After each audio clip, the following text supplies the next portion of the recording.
boy. Shuba-duba-dai.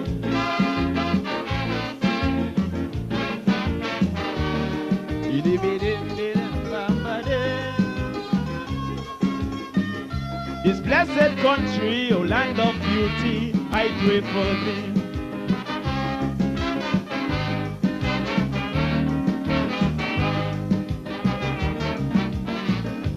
Some people have that wrong philosophy that politicians can save a country. They never try and do it spiritually. And now the system exploding on we. The country in a recession, a big change from the old time religion. Mankind rewriting history in a modern but a bad version. We're living in our final days. Take a look and change your ways. For our beautiful country, going back to slavery days, only a prayer for the land can stop drug violence and crime. A prayer for the land, yes, these are the signs of the end of time. A prayer for the land, the price of living, man, is so high. A prayer for the land, that even the rich like the poor cry. You say you're concerned and care, we country living in fear, but all are we born right here. So let's say a prayer, the Almighty Father will hear. And I see, Share the Lord, share the Lord. Shuba-duba-dai.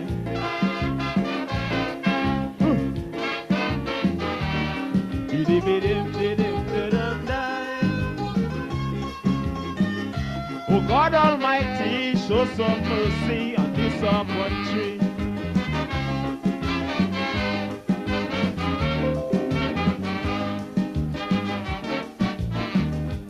My world standard gone way down the drain. Little children using rum, crack and cocaine. It seems like wicked-itions gone insane, and everyone playing the dirty game.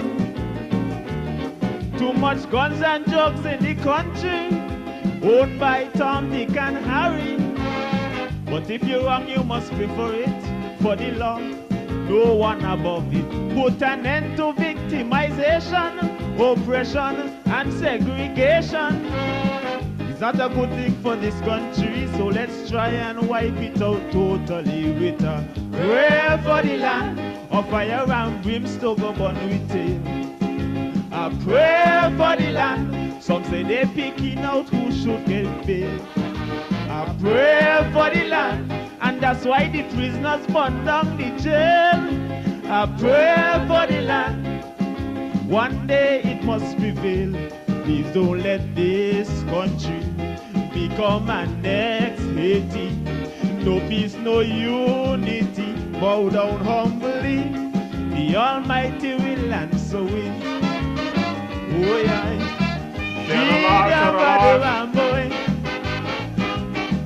Shuba-duba-dai.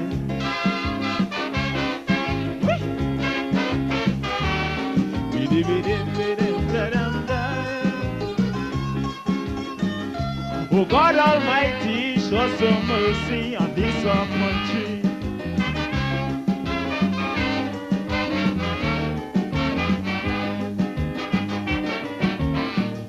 They now call we Terror Paradise Island. No longer a country where peace abound. Yes, I used to boast about my land of beauty, the freest nation with democracy. But now we are the capital for drug pushers and money launderers. Shame and scandal is on we, saying it's tarnished universally. Some blame it on the politicians for the unstabilized conditions. We going from bad to worse, Our blessed country now close, but a prayer for the land will help us to live with other people. A prayer for the land, for that's why the nation in big trouble. A prayer for the land, united we stand, divided we fall.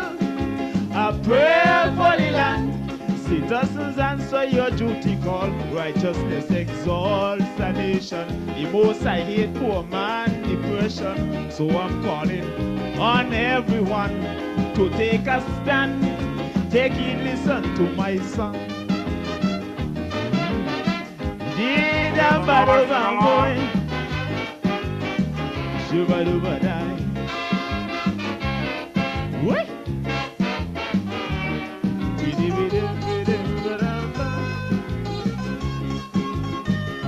This blessed country, oh land of beauty, I pray for thee.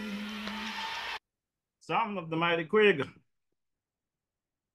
pray for the land, I pray for the Federation of St. Kitts Nevis. I'm DJ Mauricio, and I'm coming to you live and direct from my bunker here in the Republic of St. Paul, St. Kitts. Yes, it's another lovely evening here in the Federation of St. Kitts Nevis. The heat is very much upon us, very hot place. We have a lot to speak about this evening. Also be talking to my brethren there over in the Morocco area. My brother there, Brother Ambassador Quilly, to give some information. But before we get into all of that good stuff that we're going to be bringing to you this evening, let's take a quick listen to the purpose for this podcast on a Wednesday evening. Wednesday evenings are heating up. Log on to DJ Mauricio's Facebook Live broadcast every Wednesday evening from 6 to 8 p.m. It's a frank and a candid exploration into the social, cultural, political, and economic issues affecting our federation. And just in case you missed it, you can also catch the broadcast on his YouTube channel, DJ Mauricio. Subscribe to the channel on YouTube and smash that bell. You will be notified whenever he goes live. DJ Mauricio, every Wednesday evening, Facebook 6 to 8 p.m. or thereafter on his YouTube channel, DJ Mauricio. Log on.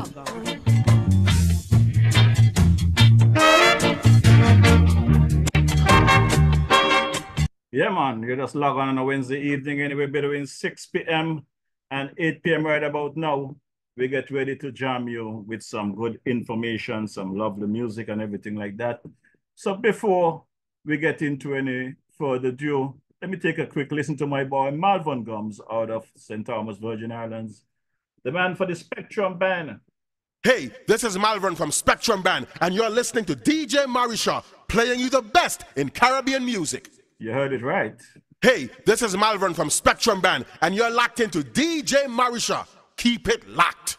Just keep it locked right there, because just before we get into the goodies, we got to take you across to my boy Cowboy Nevis and make sure you understand where the good food people are.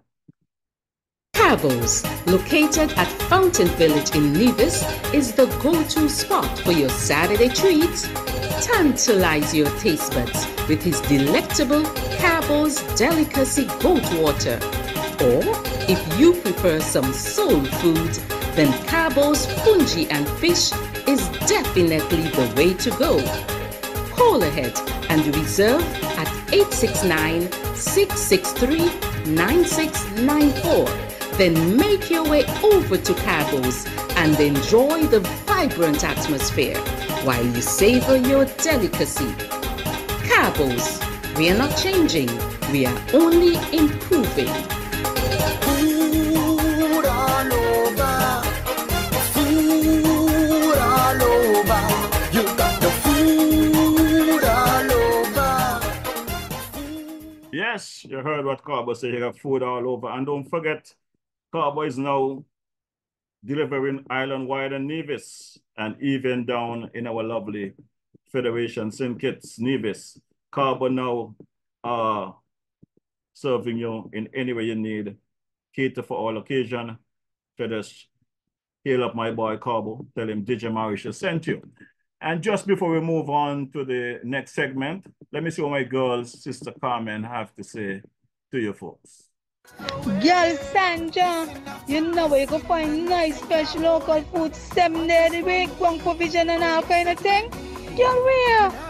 Right down there by Shellings, by Carmen Catering Services. Girl, she opposite the bus stop. Girl, and she also cater for weddings, parties, anything you want to cater for, funeral and all. Girl, and trust me, you're gonna enjoy the food. And she also selling bites and Sundays. Opposite the car shop, right down the main road. Girl, you could call 665-1494 or 663-6005 to order your food or go and pick up your food. Girl, the food will be finger licking and you get your money worth. You ain't want nothing better than that. Hey, this is Malvern from Spectrum Band, and you're listening to DJ Marisha, playing you the best in Caribbean music. Oh, yes. Yes, Brother Malvern, and we're going to get into the meat of things in a bit, but just before we go there, I want to drop this track, a lovely track here by my boy, the Slinger. I want to just let the folks know that what is taking place in our beloved Federation today is short of being crazy, right? I got some news there yesterday morning when I went into Bastille about my boy, Brother Balang. And definitely, I think people have gone mad in the Federation of St. Kitts Nevis. When you're going to beat up and a proprietor like my good friend Balang, the only thing Balang have ever done wrong that I know, Balang served me cold water with a fork, so he ran out of spoon. Balang is one of the funniest guys you will find in the Federation of St. Kitts Nevis, one of the nicest guys. Don't have a problem giving. So when I'm going to hear about our citizens getting attacked like that, it really brings a very bad feeling to me. I went to check out Brother Balang yesterday. I didn't get to see him, but I was able to speak to him via the telephone earlier today. And I said, Balang, I'm going to drop a track for you later. Somebody might say, I call in your name. I just want you to know I'm not cussing you. I just want to wish you well and ask the people of the Federation of St. Kitts Nevis home and abroad who can make a little contribution to Balang that he could get himself back on track, because he's one of our seasoned cook, very nice guy. And you know, once you go out there and you stack up your bar and stack up your kitchen, you expect to sell your product and cover your bills to stack up again. But when these bad boys come in and clean you out, basically your money is gone, your stock is gone. So I am appealing to the citizens of St. Kitts Nevis to just make a contribution to Balang and tell him DJ Marisha sent you. So this one is coming from the Mighty Sparrow for my boy Balang and for the entire Federation, people locally, regionally, and internationally. My boy Balang, this is coming from DJ Marisha for you.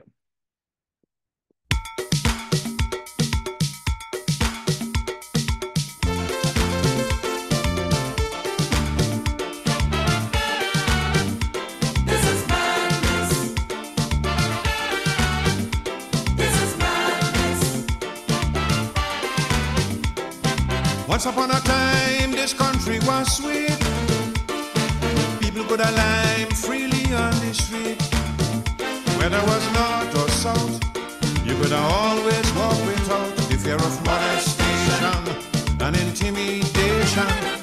We had no money, but used to live right. The people used to be just poor and polite. It didn't matter what, we were always taught you have to honor your mother and father and love thy neighbor. No honor and respect gone through the door. We living in a state of undeclared war. The youths are kin like they insane. Parents want to abstain, shouting out, don't call me name. I ain't taking no kind of blame. Something happened along the way. No honesty was simply thrown overboard. This is madness. Madness, this is madness. total madness. Something happened along the way, morality we can no longer afford. This is madness, madness. This is madness, total madness. What's going on in my country, Lord? Tell me what is wrong, I want to know. It's hijackers, kidnappers, and multiple murderers. Trinidad and Tobago long ago was never, never so. Share the live, share the live. This is madness. This is madness. People used to go into sleep anytime, with the window open, no worries but crime. Because the burglarizers, the peeping toms and mischief makers were all behind bars. Now the murder rate gone up, I ain't telling lie. Like the crime wouldn't stop, don't care how we try. The realization is that the laws of the nation is in chaos and total breakdown. Rationality is no longer the norm. It might well be we need more social reform. Politicians too finding themselves in all kind of sexual act, but allegations can't be used as facts. So not me, I ain't touching that. Something happened along the way. Now self-respect seem to have little value. This is madness, madness. This is madness, total madness. Something happened along the way when intellect cannot resolve an issue. This is madness, madness. This is madness, total madness. What's going on in my country, Lord? Tell me what is wrong, I want to know. The disrespect, the contempt, decent people cannot cope. Even the judiciary losing hope in the battle against the crime and dope.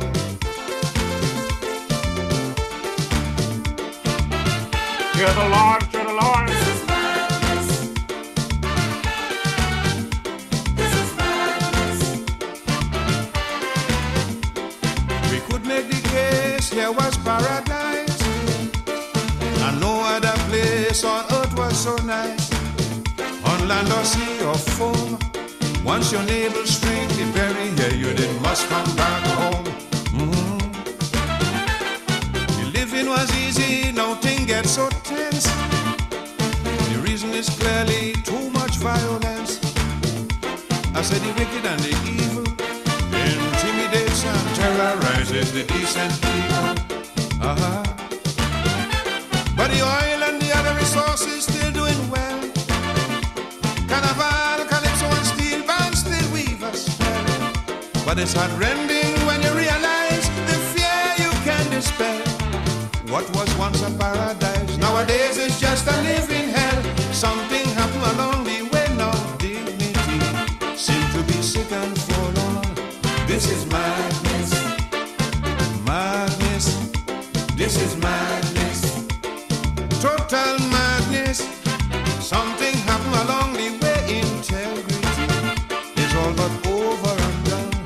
This is madness, madness. This is madness, total madness. What's going on in my country, Lord? Tell me what is wrong, I want to know. Why we cast aside intelligence and abandon common sense with unprecedented violence for which there is little defense. Oh, share the live, share the live. This is madness. This is madness. The sorrow and the pain revealed in this song, by the things that are saying, I wish I was wrong. Because you must admit that it don't make sense to wash your dirty linen in public. Tell me where to hide it. Mama, guess I'm to stop, so take my advice. It's It's time to wake up and open your eyes. Bring back the good old days. Let the Lord be praised and leave the devil and his wicked evil ways. The nation's youth must know they mustn't stop trying. So talk the truth to them and stop all the lying. Leaders must be circumspect and guidance must be shown. The youths must use their intellect for a happy future of their own. Something happened along the way for the unrighteous. Is now the rich and famous. This is madness. Madness. This is madness. Total madness. Something happened along the way. The protective force is no example to us. This is madness. Madness. This is madness. Total madness. What's going on in my country, Lord? Tell me what is wrong, I want to know. The wickedness is widespread, even babies don't be spared. Murderers cutting off head, and the citizenry running scared.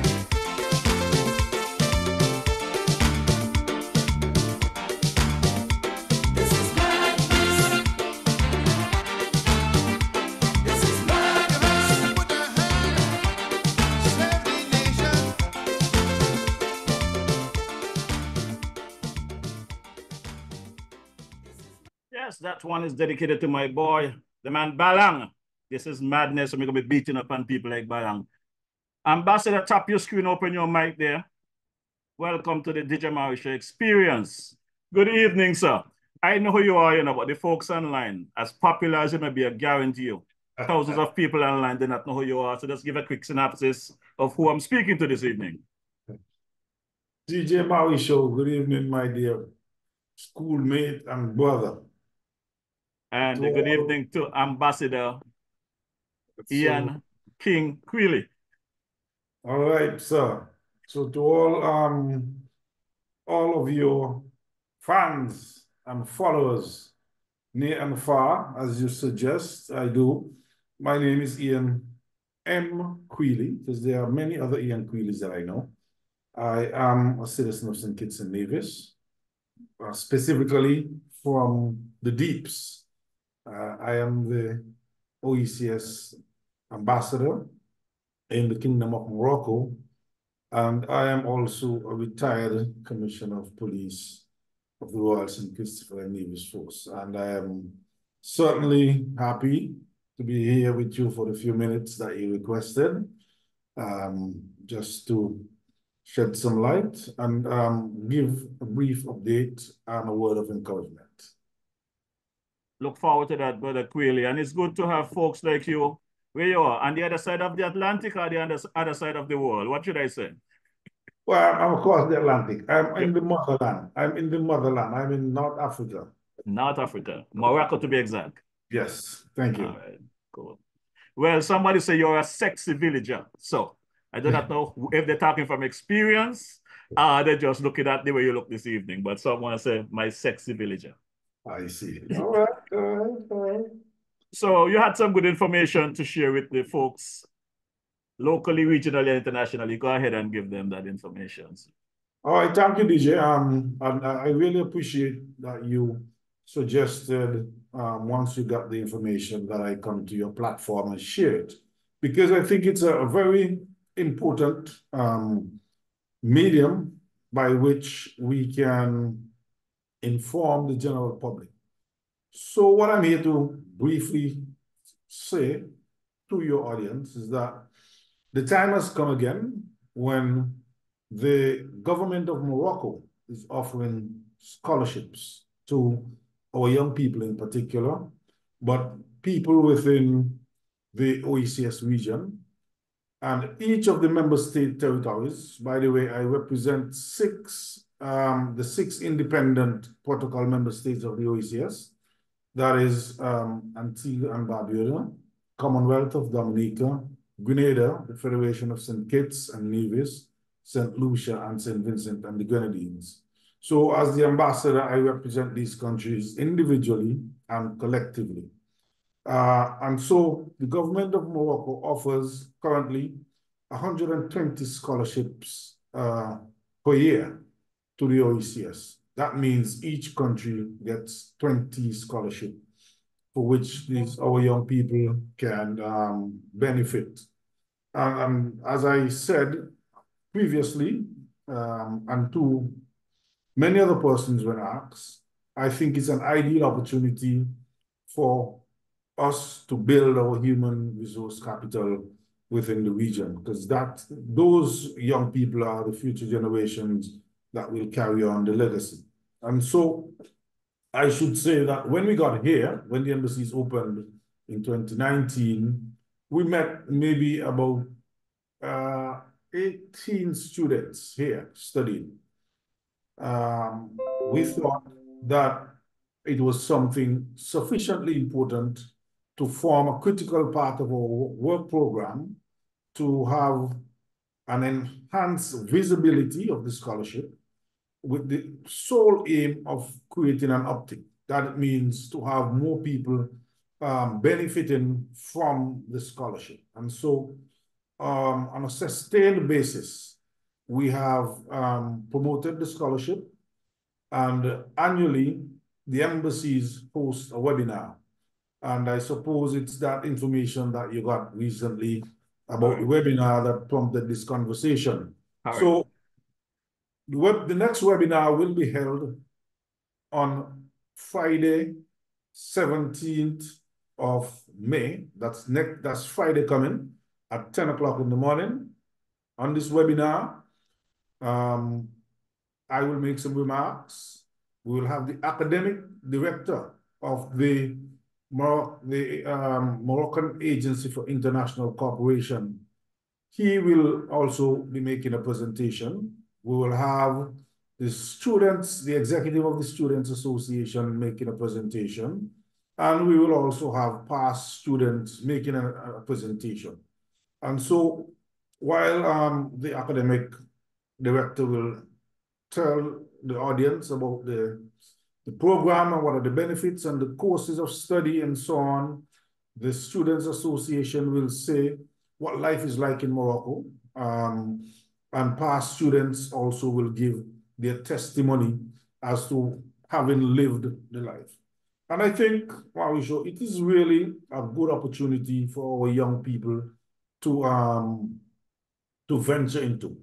I say that mainly because here is it, as a young person leaving school, you have an opportunity to come and study in Morocco. You basically can have an education, properly qualified, and leave literally debt-free. Because when you come here, you come here courtesy of the government of Morocco. They buy you a plane ticket, they bring you here, they put you up in accommodation. You go to school, which they pay for. You don't have to pay for the tuition. You're given a stipend, although it is a small stipend, but, and the government, I should say, the government of the St. Kitts and Nevis, as the other governments, do give their students a stipend as well. And so therefore, it is just an opportunity to apply yourself and study. So there are some challenges, of course, because most of the courses or the degrees are taught in French. But there is a language here. The first year is language, so they teach you a certain amount of the French language, a sufficiency, so that you can be able to comprehend and pursue your studies comfortably. But additionally, it is within your own interest to make sure you're fluent. Some students have complained that they have had challenges because Morocco is also an Arabic country. And so sometimes the tutors, professors wander off. As a matter of fact, it's only as recent as today, I had a meeting with some of my honorary consuls, and the embassy itself is seeking to bridge that gap and to see how we can offer, and we got a commitment that we will offer the Darija, which is the local Arabic language, to the students, whether it be online or they come to the embassy. But we are working out the details so that the next cohort that comes would be in a position to benefit from the learning of the region so that they can understand. And so from that standpoint, it's a great opportunity. Secondly, if you learn the language, you become proficient in French. You become more marketable. You become more marketable. So have a degree in French. You can go different areas to work. There are a lot of workplaces that ask for a second language. Matter of fact, I saw something a few weeks ago from the Vice Chancellor of the University of the West Indies, which says that the University of the West Indies is moving towards making second language mandatory for your graduation. So it is really a good way to look at it. So the webinar comes off tomorrow, and that will be the informational sharing webinar. What happens, the link is there. Once you get the poster, you log in, the link, you register. Once you register, you will get a link to join the webinar. You can listen, you can ask questions. You will have a live audience. Like I said, you'll have people who have lived the program. You'll have the academic director on board. And so you can ask the question. And I really hope that they spread the word, because 20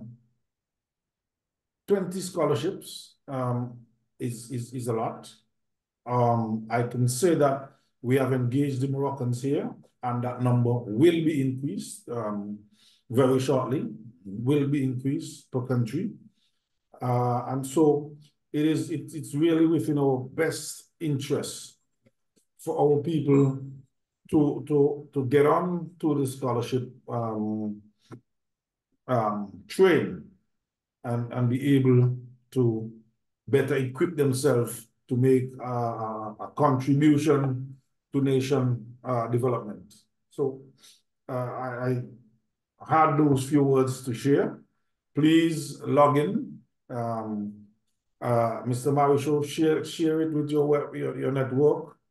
Encourage them to log in if there are questions, because it catches on. When I got here, there were no students from St. Kitts. We got our first student here 2021 October. Already we have 10 within those. So it's increasing, and we are hoping that it will exponentially increase as people go by. So. Okay, Ambassador, I heard you mention tomorrow, and it's tomorrow for you because after midnight where you are, but it's still Friday for us here in St. Kitts and Nevis. I said, tomorrow, Friday. That means Friday. It's tomorrow for Friday you. coming. Yeah. Anyway, if you can just put the information in the thread of this program, that folks can go back and get it. But if you can also mention it, the link where they can go and for the webinar on Friday. Okay, so I think that I would have said that, but there is the link. It's better to put it in the chat, because the flyer. I have put the whole thing in the link in the chat. And the flyer comes after, so I can put it in your chat, and persons can see. And I'm available for any clarification on the scholarship program. What I can say, I know that the government fully supports it. Last year, for sure, the Deputy Prime Minister and Minister of Education was on the program, was on this webinar throughout, and he had all of his education officers and these kind of people were on the program, was on the webinar as well, so they can hear.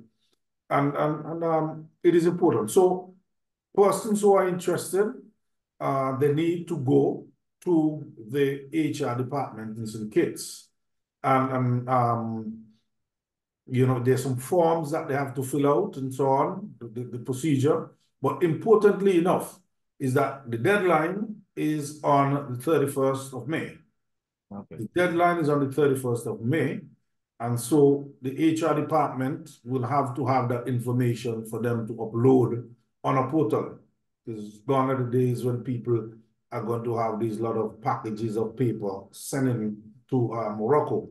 The HR department will then have to enter those on the portal, and then the Moroccans will choose their scholarship recipients based on their established criteria that suits the qualifications and the area of study that they're looking for.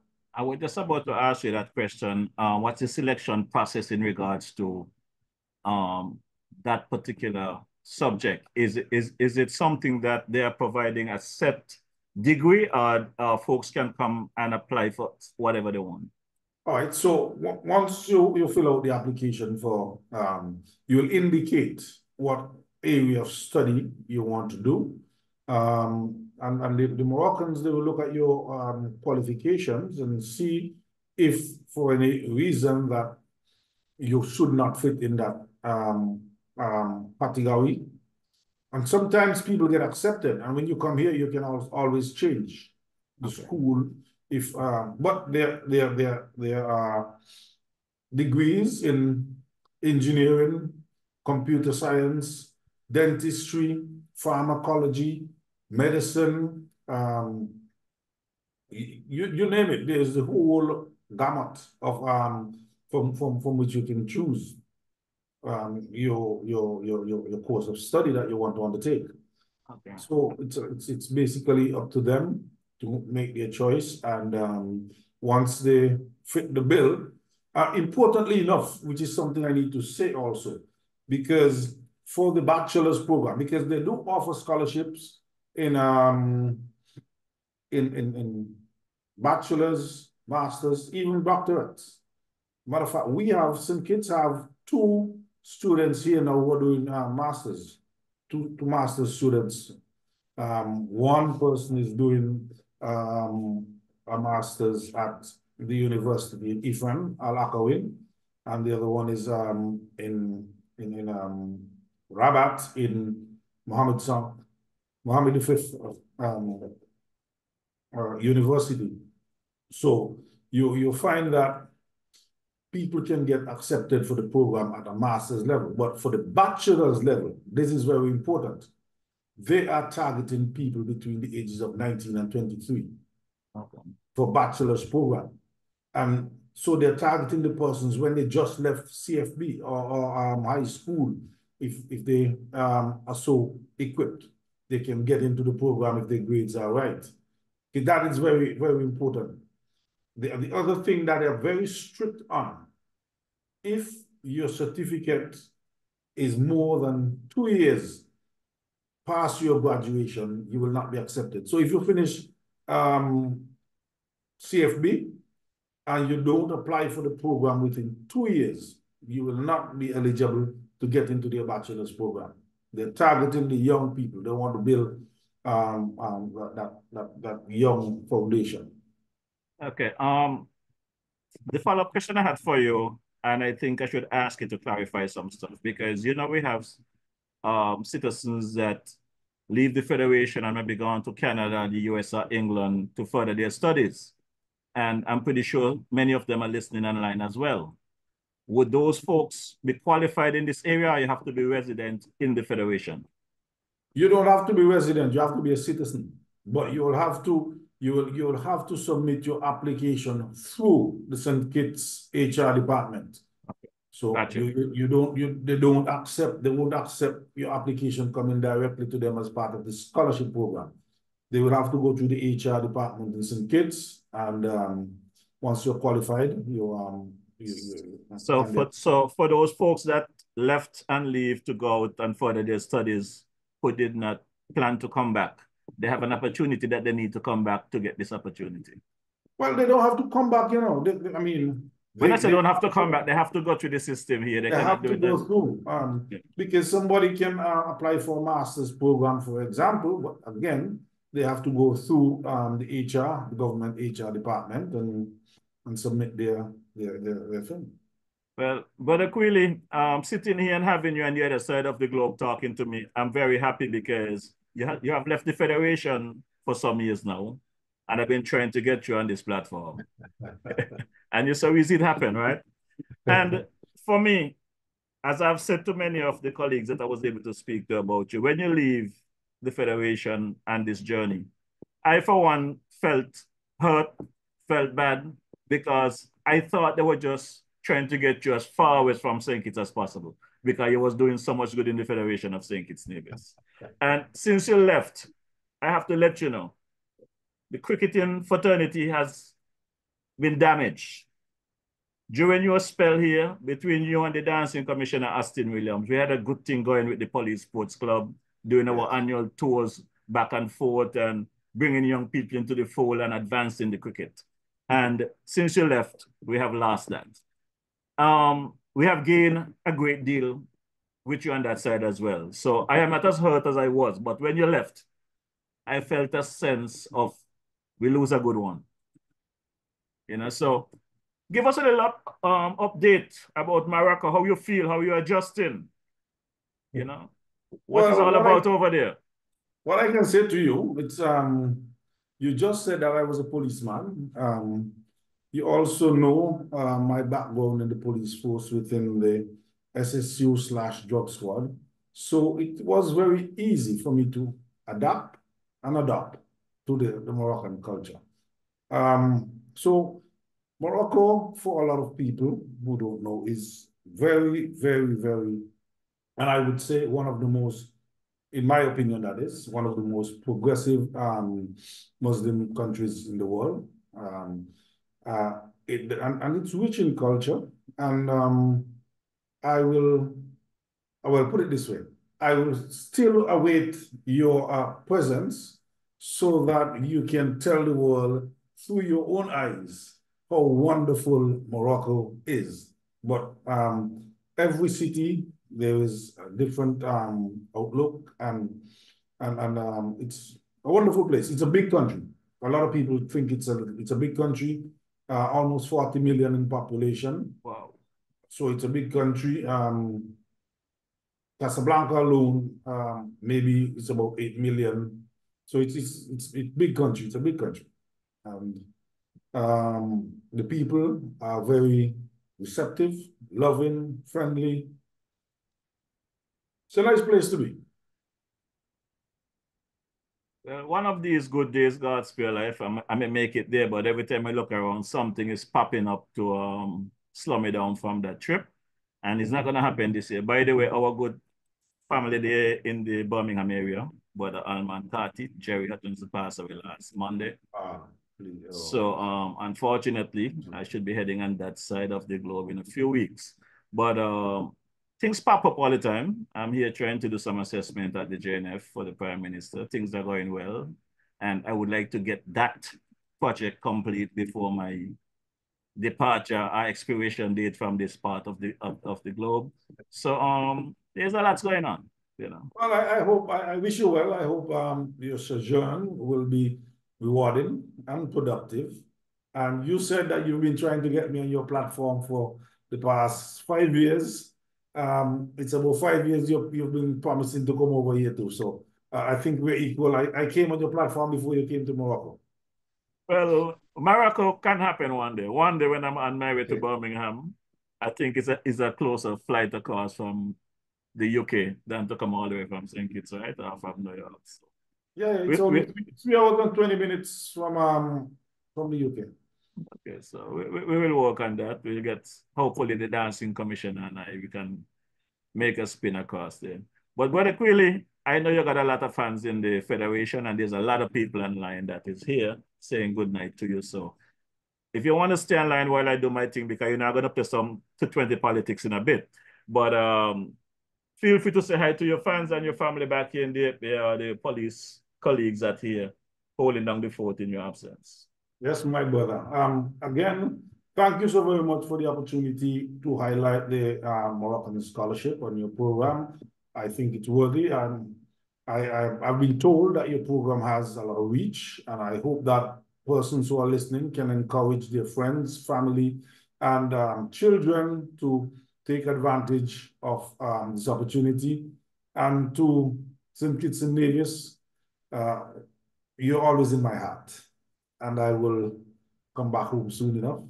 But it's good to be here through this medium, greeting you and bringing you some good news.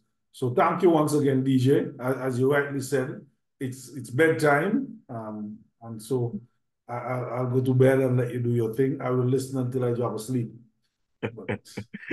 All right, Father. Thanks for joining me. I'm going to say good evening to some folks in a bit. So, Ambassador Quilly, nice having you, my brother.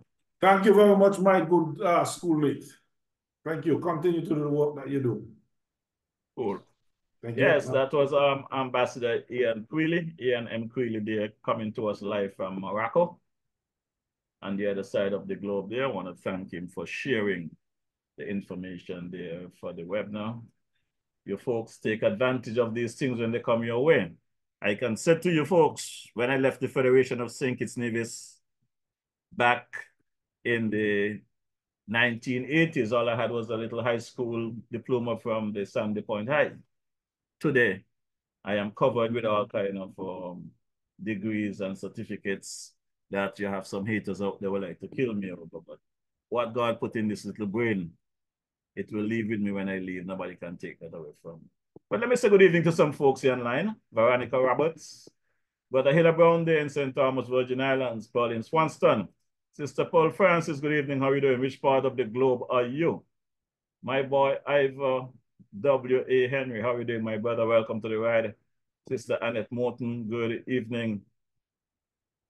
Jennifer Bratcher, good evening. How are you doing? Hope all is well. I got to run across and see my brother Oliver sometime this week. I have not seen him in a few weeks. Mona Davis, good evening. Casey King Sargent, good evening. Jennifer Bratcher. James Mologo Kelly, how are you doing? Chesley Watson, welcome to the ride. Roland Archibald, Ruthven Hill. Sister Beverly Marisha, welcome to the ride. Kitishan King, welcome to the ride. Tara Libert Hodge, welcome to the ride. Gemini Nisbet. Atuba Rumba, how are you doing, my brother? Are you in St. Kitts or in the Brooklyn area? Denville Webson, good evening. Angela Doe, Brother Adrian Berry, how are you doing? I haven't seen you in a bit. How is the man Tony Berry? Matt Gabriel, good evening. Brother Ken Gonzalez, how are you doing, Brother Kent? How is Debbie and the crew? Good evening to my engineer there, the man Ike, the best out of TNT, doing his thing. Zabo Sanders, how are you doing? Hyacinth Gums, Clayton Davis, Malcolm Poole, welcome to the ride. Roman Farrell, Loretta Tyson, James Body, how are you doing? Hope all is well. Gemini Nisbet, Mansfield Walters, Cora Bennett, good evening, sister. How are you doing? Hope all is well. Livingston Brown, Anthony Libert, Brother Elvis William, aka the King Freddie. How are you doing? Here's a Claxton. Good evening, Sister Claxton. Thanks for your continued support. Melissa Pemberton. My brother there, Romelo Jeffers. How are you doing, my brother? Thanks for all your continued support. Elizabeth Zakers, welcome to the ride. Steve Mills. Nora Jane Mills, welcome. Centric Daniel, how are you doing? Hope all is well. Linda Clark, Loretta Wharton, how are you doing? How is the folks there in the UK? Raymond Cotton, welcome to the ride. Debasso, good evening. Judy Cornelius. Marvel Lawrence, welcome. Brother Elvin Ellie, how are you doing, my brother? How is the wife? Say good evening for me. Janet, good evening. Dennis Merchant, how are you doing, partner? And see you in a bit. Looking for a good attorney. Edward Thompson, good evening. How are you doing? Bertram Farrell, Leon Harvey, Calvert Hesler, how are you doing? Hope all is well. How is Sister Yvette and team there? Elvis Marisha, Jim Marisha, good evening, son. How is Sister Jazz and the rest of the team? Hope all is well. Bouncer Francis, Danny Richards, Kevin Carty, Sandra Merritt, welcome to the ride. Sweetness Toya, George Nisbet, somewhere around the world. Aldine Daniel, welcome. Claudia Thompson, how are you doing? Good evening, Joan. Esther Dieter Markman, how are you doing? How is folks there in the UK? Brother Rabuka Bass, good evening. How are you doing? Happy belated birthday, my brother. Hope all is well with you. Nice to see the girl. Queely, how are you doing? Hope all is well with you. Ike Innes, Natalie Foe, Yvonne Parks, welcome to the ride. My good friend there, brother Edmond Sadio. I have not seen you in a bit, brother. How are you doing? How is brother Dell? Are you on a Brown? Cheryl Hughes, your son Tafari. How are you doing? Welcome. Enoch Smitten, Melon Faz, Anelta Robinson, good evening. Hope all is well. Sophia Warner, Nisi Helly, Denise Maynard, Sinclair Ward, Ian Ward. Well, folks, I'm sorry I cannot read all of these names this evening. Sebastian Dan Williams, Timothy Abbott, how are you doing? Pamela Garvey, Montclair Tito Sadler, Nigel Brown, Sandra Huggins, good evening. How is the team? There is Millie and Evans. Yeah, hope all is well with you guys there. Desmond Claxton, Bernadette Wallace, or Larry Lescott, Thaddeus Depot. So how are you doing, my brother? Everything is good? How about Everson Harris? Hope all is well. Well, we're gonna drop the commentary for my brother there, Honorable G.A. Dwyer Astafan's commentary for the day. And when I listen to this commentary, it's a very powerful commentary for our times, and I want you guys to take a good listen. We have to learn from our past. We got to learn from our mistakes. And criminals cannot take over this country. It's too many of us. We cannot allow criminals to take over our country. We got to support the police, support the government. They're doing their best. And everybody have their own opinion of things. But we have to be a part of the change. So stand by for the G.A. Dwyer Astafan's commentary for today, May 15, 2024. Greetings. There's a troubling amount of illegal firearms and ammunition in St. Kitts Nevis. Over the years, there has been an increase in the demand for firearms, an increase in the number of people who have become involved in importing, selling, and facilitating the import and sales of these illegal firearms and ammunition. And there's been an increase in the number of persons who are willing to use these firearms to take life. The people who have been involved and are still involved in facilitating the import and sales locally include people who have use of boats, people who work at our ports, people in our security agencies, and others. The increase in demand has been caused by people who, whether or not they applied for firearm licenses and were denied, have decided that they are going to have a firearm anyway to protect themselves, their families, their properties, their interests from whoever, whether it be just other citizens or from gangs or whoever. And also the increase has been caused to some extent, perhaps to the most extent, by the growth of criminal gangs for whom the firearm is an important tool of trade and a necessary means of defense. The gang culture began to take root in this country, especially in St. Kitts, in the early 1980s, under the leadership of Sons of Privilege. And like an untreated cancer, it has gotten worse.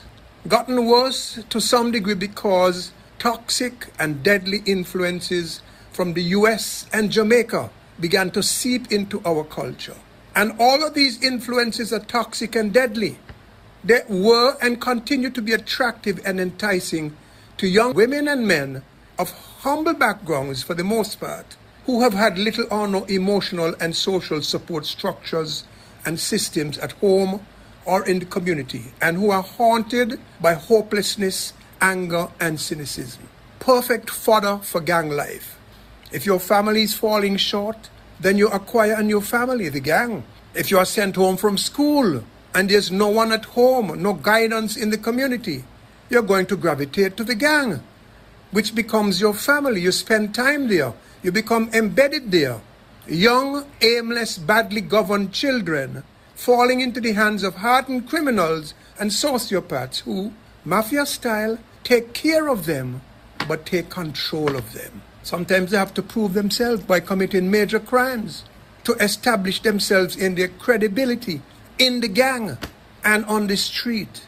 A lot of us don't seem to understand this culture. And a number of us who do understand it seem to have adopted it and become a part of it, rather than trying to eradicate it, not realizing the damage and destruction this thing can wreak on all of us, in our alleys, our streets, our communities, our nation. And we're seeing the evidence of it. The problem with the gang life is that once you get in, it is almost impossible to get out, far less to get out alive. And while you're in, if you're low down in the chain of command, you can find yourself badly ill-treated by some of your superiors. For example, if you were in the Alternative Lifestyle Program, better known as the Peace Program, you might not have gotten the amount of money that you think you should have gotten. And you may begin to wonder what's going on. Meanwhile, as things dry up for you, you see the higher-ups doing all kinds of business, flashing all kind of money and jewelry and so forth. And you wonder why, if they're doing so well out of the peace and generally, then what about you? So you get antsy and you take out your frustration on somebody using what? A firearm. And then somebody looks to get revenge. Reliable circles give this as an explanation, in part, for what is going on in St. Kitts and Nevis now. In part, maybe not the full explanation, but in part. The peace program put money in people's hands, but there was no accountability.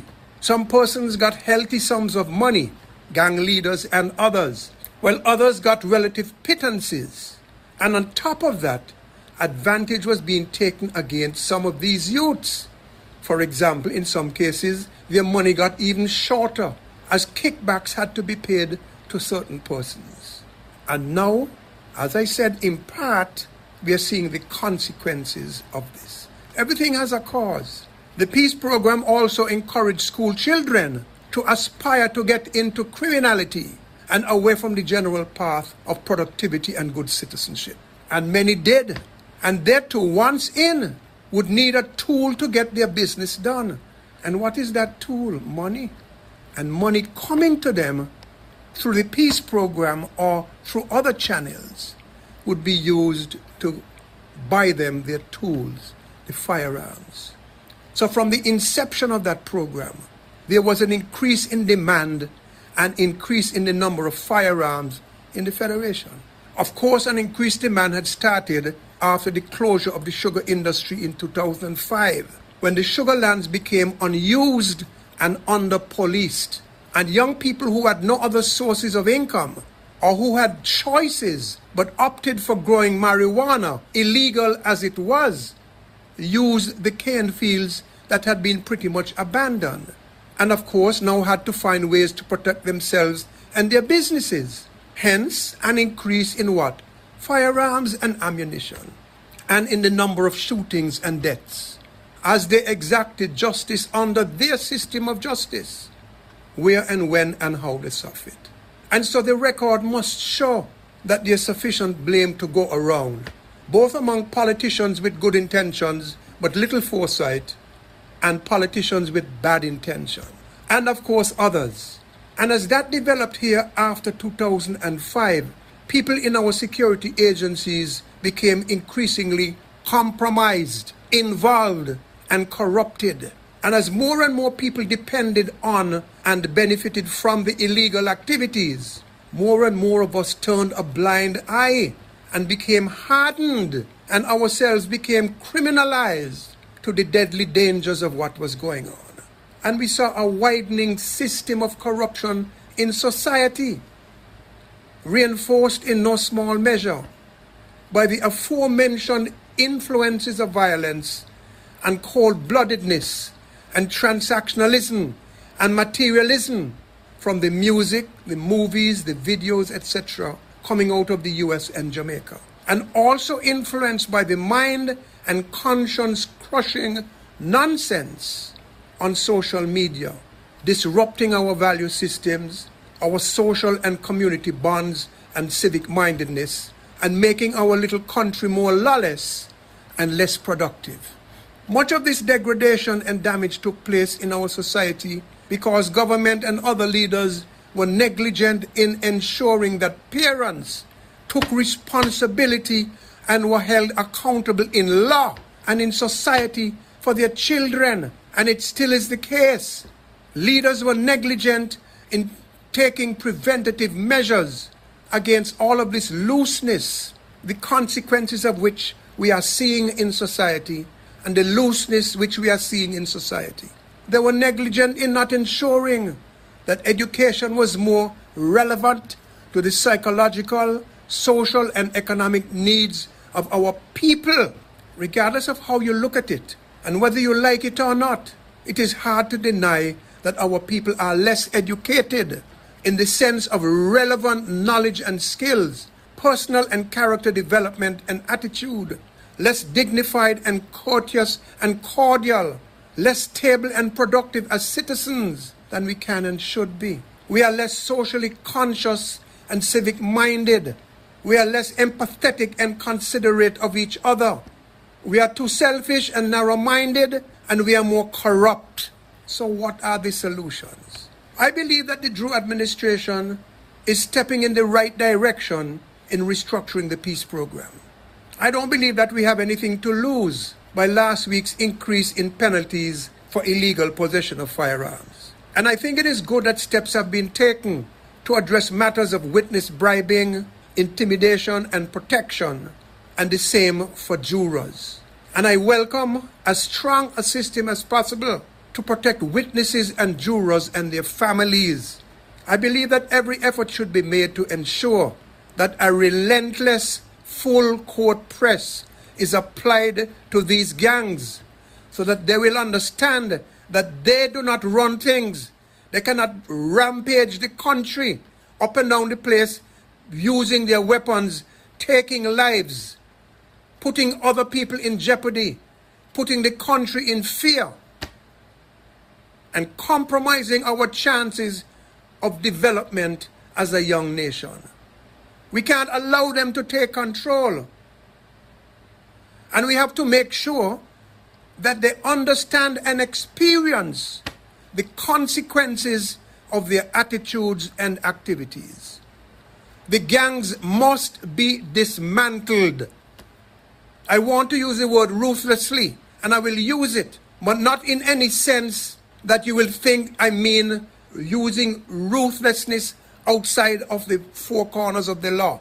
It must be used without relent. In order that this be done, it will be necessary that the police force, defense force, prison staff, customs, immigration, and ports are cleaned up of corruption and incompetence, and that more streamlined professional agencies are established. Government needs to set a higher standard in selecting and keeping people in these agencies. And if the public service laws need to be changed, then they must do that.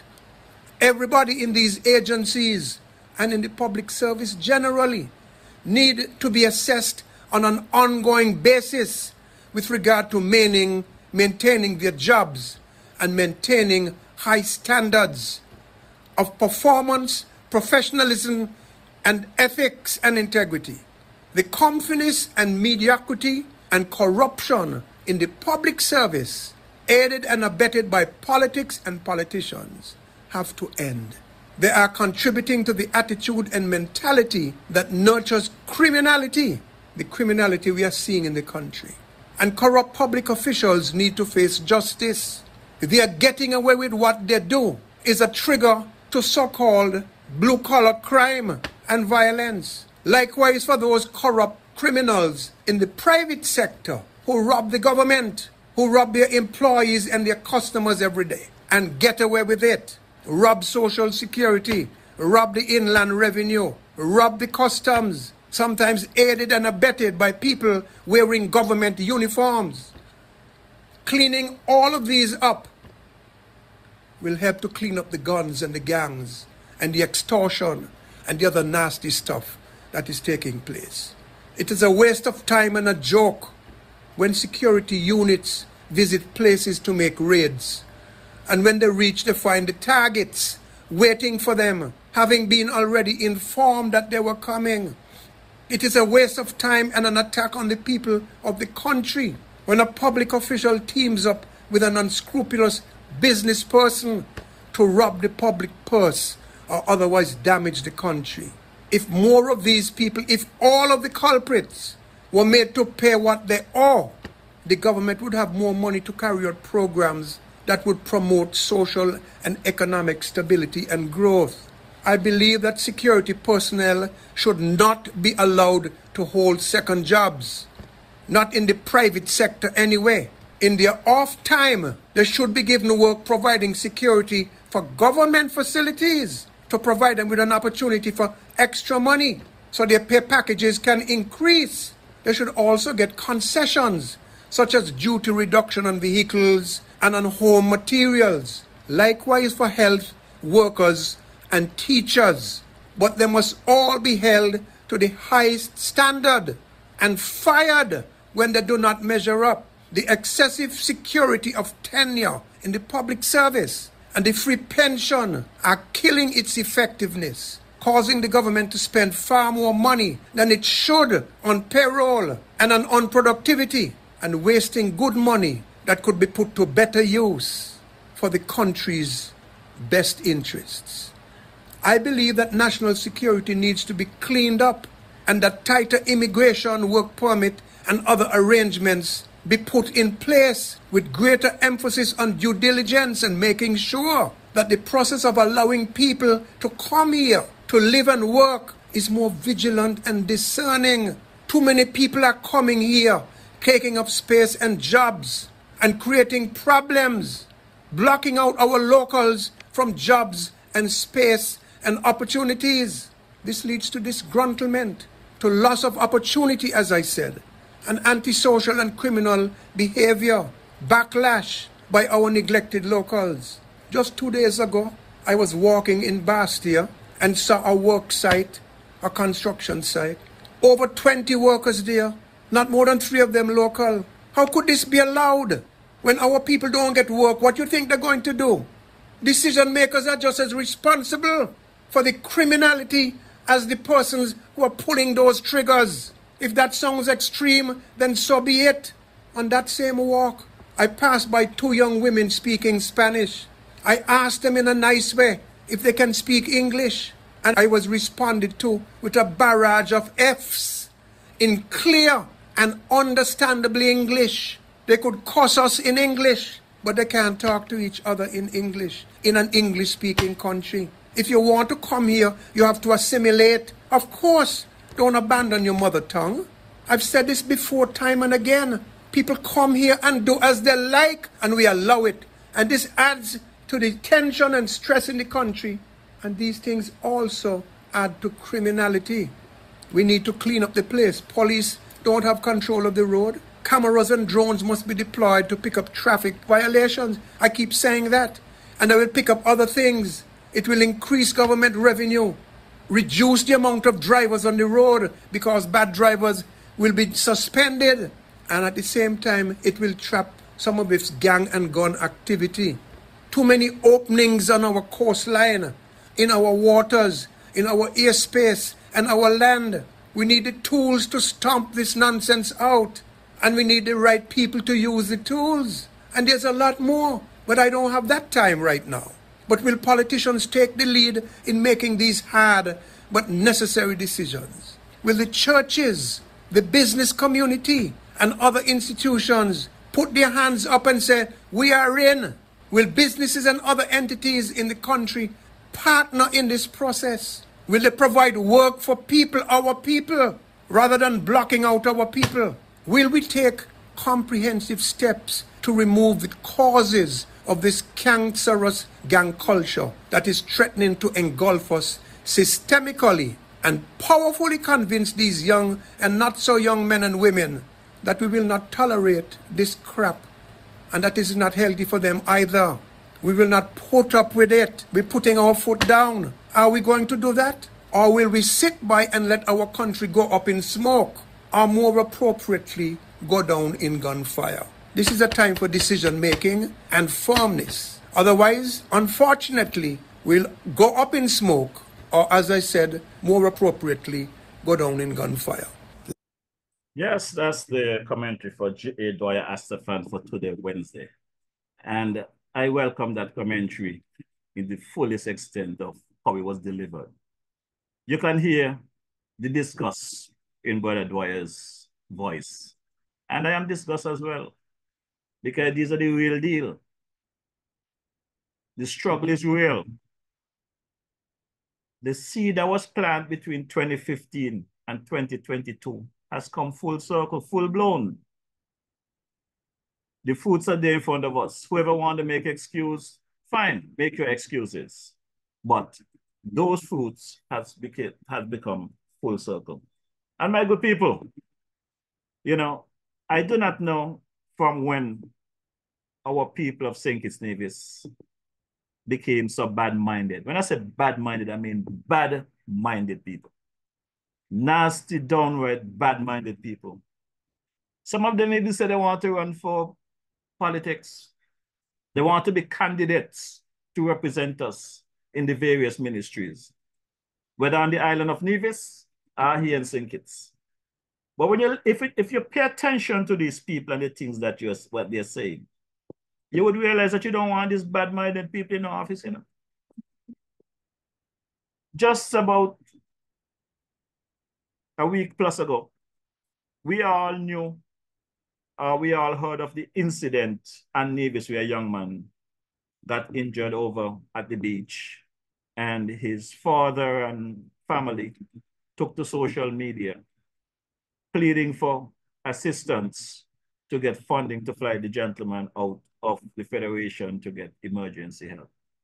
And I was sitting by, I think, Mikey Slack and Nevis, along with my good friend there, Jeff Pemberton, when it was brought to my attention about that incident. And I asked the question, how old is the young man? And when they told me the young man's age, I said, well, I don't think his family have much to worry about, because Prime Minister Joe have something in place. No kid will be left behind when it comes to healthcare. And I left it at that.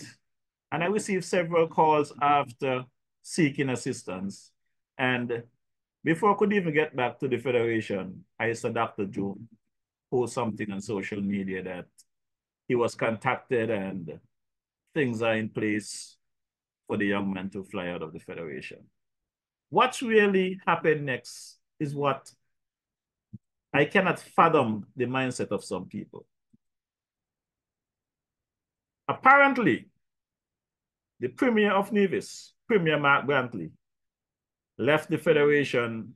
Wherever he went, they say it was personal business. He left a deputy premier in place, Eric Evelyn. Well, this gentleman, however, he made it to the tarmac in St. Kitts at the RLB to be flown out to Trinidad for assistance. It was with the financial support of whatever Prime Minister Joe have in place. And you would think the sensible people in Nevis, some of them that say they want to represent the people of Nevis, you would think that they would come out and thank Prime Minister Joe and the Labour Party and everybody that contributed to this young man getting the health care that he needs. I listened to some of them on radio Monday night, cussing Prime Minister Joe. Not even have the decency to say thanks to the Prime Minister. Cussing about what he ain't doing and what he should do.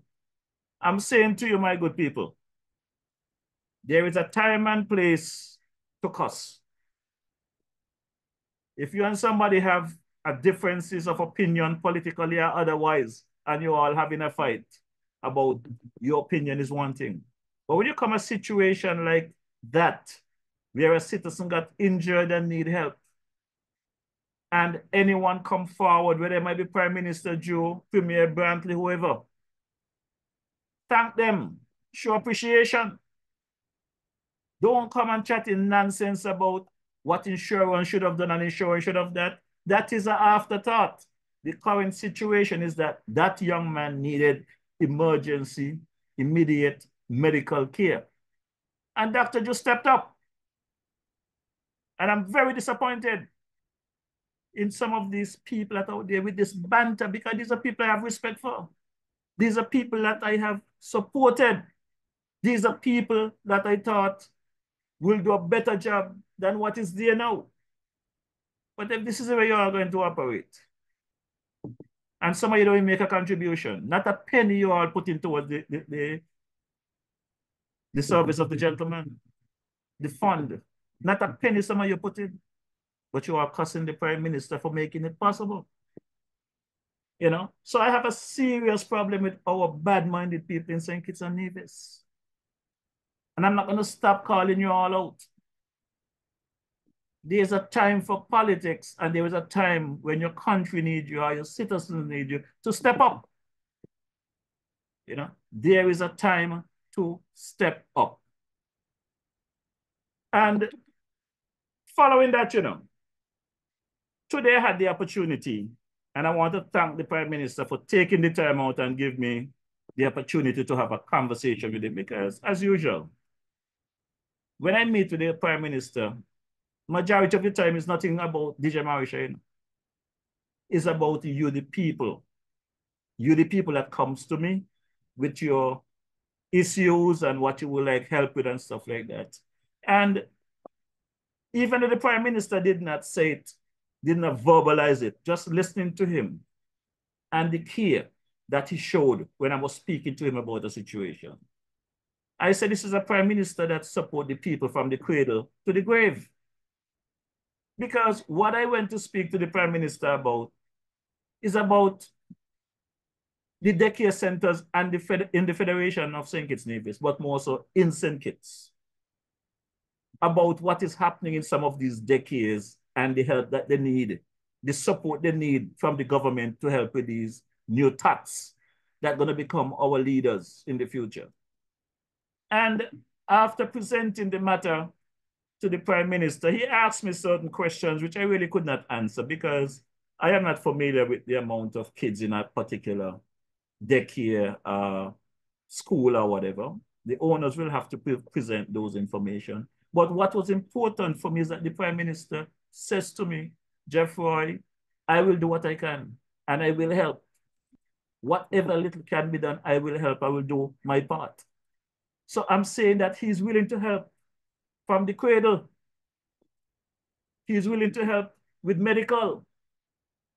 I understand he says every kid, every child is getting $1,000 on a bank account and be open $1,000 for every child.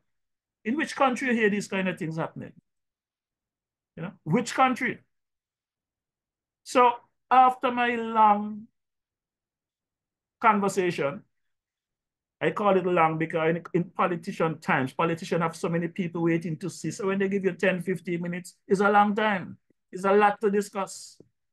It's a lot that can be accomplished. And I want to say publicly this evening, thanks to Prime Minister Joe for taking the time out to clarify things and to explain to me what he's trying to do and to also let me know what I can do, the other people that need assistance can do to make things easier on everybody, because he don't want to fix nothing temporarily. He want to make it a permanent fix. Not today you deal with something and tomorrow you're going to deal with it again. He want to make sure it is a structure that this is how it's done. Nobody going to just decide, well, you don't support Labour, so you can't get help.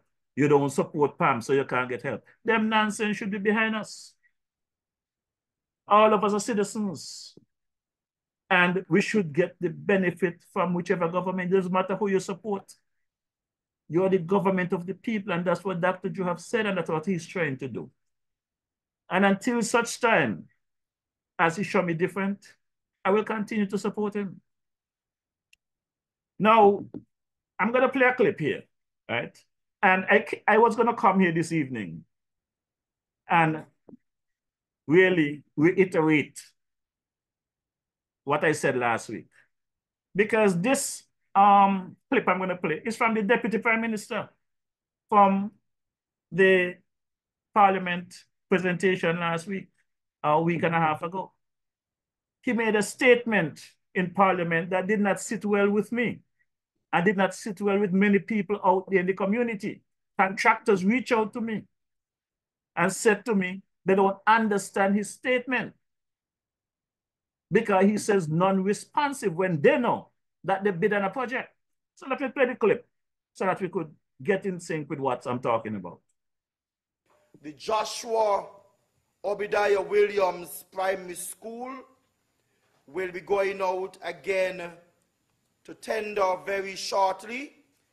The bids, as I was informed, the bids received from the first tender process were non-responsive, and so a second bid process will take place very shortly. Now, that was a presentation in Parliament by the Honorable Jeffrey Hanley. And I try to reach out to Jeffrey. Still, as I sit here, I have not got access to Jeffrey. Now, Jeffrey is a gentleman that I've spoken to in the past. And Jeffrey assured me that when he go home at night, before he go to bed, when he get up in the morning, he makes sure he go through his phone and he listens, read every message, and he return call. Well, it's been a week, I haven't heard back from Jeffrey. You know. Jeffrey saw me in Keon last Friday at the water well. I could not speak to him because I was live. I didn't want our conversation to go worldwide. But by the time I turned off my camera, Jeffrey was missing in action. You know. So I have not had the opportunity to speak with him. But in speaking with the Prime Minister earlier today, I informed him that as Prime Minister, he needs to ensure that his cabinet minister, members of cabinet, parliament, when citizens are reaching out to them, they need to either take the call, return the call, or put somebody to respond. Because this DJ sitting here, you know, if you all think because you don't take my call, I don't respond, I'm going to stop. I'm going to continue until I get a response. So tonight, I can put this one to rest for the time being, because I'm waiting on a soundbite whether it's going to be coming from Jeffrey, the Deputy Prime Minister, or Prime Minister Drew. Because today when I sat and explained to Prime Minister Drew my concern that I have not heard from his deputy, and he wanted to know what the issue was, and I explained to him about what was said in Parliament. Prime Minister Drew explained to me their definition of non-responsive, which was acceptable to me, which makes sense, which would make sense to you, the general public, if Jeffrey were to say that in Parliament. But DJ Marisha is not going to come here tonight and repeat what the Prime Minister tell me. I am going to wait for the soundbite from either the Prime Minister or Jeffrey Hanley. And I would hope they get it to me by next week. And if not just to me alone, get it on all media outlets. Because what Jeffrey was saying, if this is what transpired, what the Prime Minister said to me today, makes sense. Make a lot of sense. But public works too. If you're in charge of a bid and contractors bid on any project and you guys were not satisfied with whatever, you reach out to those contractors and let them know what went wrong or what they need to improve and whatever. So our people, we need to have a better understanding of things and do better, because as I said last week, these contractors that have to bid, they have to pay for this paperwork. They have to pay people to prepare these paperwork, these bids. So who's going to pay them back that money when they don't get the bid? This is some serious cash. You know, so I am appealing to you, our citizens here locally, regionally and internationally. Do not be afraid to ask the question them. Don't disrespect the ministers. Do not get into people's personal affair. Cut out the dirty mudslinging thing on social media. As I said last week, if the things that some of you do on social media with other people's character was like a dead body on the ground, I'm telling you all, there'll be a lot of dead people out there on social media, because some of you believe because your life is in a mess, you all have to go out there and dirty people's name with fake pages, fake news, For what? What do you all benefit when you're all out there doing the nonsense you're all doing? My good friend Patches, I look for him all day yesterday, I didn't see him. I look for him today, I haven't seen him. Because I want to ask Patches a question, you know. Patches was the ambassador to the United Nations for Federation of St. Kitts Nevis while he was doing a podcast such as this. And Patches used to have people calling in, as long as they're cussing the government, as long as they're cussing Labour, as long as they're cussing Mark Brantley and everybody else, they talk as long as they want. He's not cutting them off. And there's a gentleman from Cairn, I cannot pronounce his name properly, so I'm not going to spoil it. I'm going to let Patches pronounce his name for you. He used to have some lengthy conversation when he called in. The Big JL and Freedom FM the same way. This gentleman called in. Well, apparently, Brother Ian Patches Lybrod, my good friend, say he's going to put his neck on the block if Bede find water in Cairn, you know. And because the gentleman called in, I was sleeping. I went to sleep early Monday night. And going through my frenzy with the death of my family, and my sleep pattern is all messed up. I woke up and sometime after 9 and decided to turn on the television in time to hear the gentleman call into the Patches show. And before the gentleman could start to speak, Patches is chastising the gentleman. He only giving him 2.5 minutes to 3 minutes to speak, because Patches now the man coming for. The man coming for the neck that Patches are for him. So let's take a quick listen. Has to be different about Cairn. My dear friend Enver called me some weeks ago, and I put my neck on a block that Bede won't find one drop of water in Cairn. Well, that's what he said, you know. He's going to put his neck on a block that Bede won't find one drop of water in Cairn. And now, Brother Enver, I think that's what he said the person's name is, call him in on Monday night, because Enver wants to know which block he's going to use and when will he have the opportunity to put his neck on the block. What I would like to ask the people of Cairn, if there are any Cairnites online, I want you to let me know, because last Friday, it was a very celebrative presentation by my good friend there, Brother Ralston Isaac. Thank you, Brother Isaac, for your dedication and hard work to the people of Cairn, and by definition, the Federation of St. Kitts Nevis. You are a true champion. I also want to thank the Honorable Congress Maynard, Minister of Works, for his commitment to ensuring the people of Cairn get what is due to them. Water, the basic need. I want to thank Prime Minister Drew and your team for ensuring that Bede was able to provide the water in Cairn. And you know what is amazing? While Ian Patches Lybrod was so bold, claiming that Bede will not find a drop of water in Cairn, and the rag paper out there saying Kitts Nevis Times, and God knows who else on social media have the government and Congress to kill because they're wasting money in Cairn. I don't know if you all can recall, you know. I was monitoring that particular project. And when I saw them start building out the well and start building out the house for the machinery and stuff, I decided to do a little live from there to give a little update. Because I said, Prime Minister Joe cannot be this crazy. His government, his cabinet cannot be this crazy to spend all these hundreds of thousands of dollars on a project when they don't have no water. And I did say at the time, we should have water by Culturama for you folks that are coming home for Culturama. But for sure, for Sugar Mass in December, they surpass my expectation and the water is there. But I want you people in Cairn to tell me if you now have 24 hours water, because that is what was promised last Friday.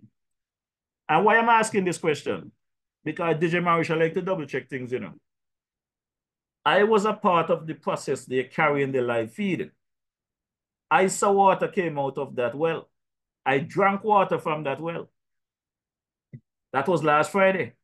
So DJ Marisha went back there yesterday. Is it yesterday or Monday? I think it's Monday. DJ Marisha went back there with his cup to try get a drink of water to see if water's still pumping. But the gauge was on 0 and there was no water coming out of the stand. The statement I just make, I know there are some folks out there are very good at editing my statements. So you all might hear something later that DJ Marisha said no water coming out of the pipe. That's fine. But the question I have to ask is why the pump wasn't running. If it's a fact that wherever the pump was pumping the water was satisfied and the float switch cut off the pump, that's a good explanation. I don't mind. Because based on my expertise in the business, I am well aware that though the water was turned on last Friday, I know the job is not complete 100%. It's in work in progress. I did not see a generator in the room, which I am pretty sure there's going to be a need for a backup generator in the event that power is out. I did not see the necessary switches that should be there permanently. There's a temporary hookup and there's a transfer switch for the generator. But what was more important to me is that the people of Care got water. So I'm not here to debate either way. I just want to ensure that the people of Care now is getting what is due to them. So, my good people, take a listen one more time to Brother Ian Patch's library. Has to be different about Keon. My dear friend Enver called me some weeks ago, and I put my neck on a block that Bede won't find one drop of water in Keon. Well, I would like to let Brother Patches know that Bede did not just find one drop of water in Keon. Bede went some 575 feet beneath the surface, beneath the surface, and came up with hundreds of thousands of gallons of water. And, there's a song here that I normally play during the program. And this song is by the Mystic Fowler. And it speaks about looking within yourself. Basically, that's what this song is about. And it spoke about looking beneath the surface. So I guess Ian Patches Liebert, for those years, he was Minister of Public Works. While he was fighting down Bede to get someone else to dredge, he did not care about the people of Keon. So he did not look beneath the surface. But thanks to Brother Ralston, Isaac, and the B team, they did look beneath the surface. So for this evening, I want to drop this track for my good friend here, Brother Ralston, Isaac. Thank you, my brother, for making sure that you find something beneath the surface over there in the Cabbage Tree area in Keon.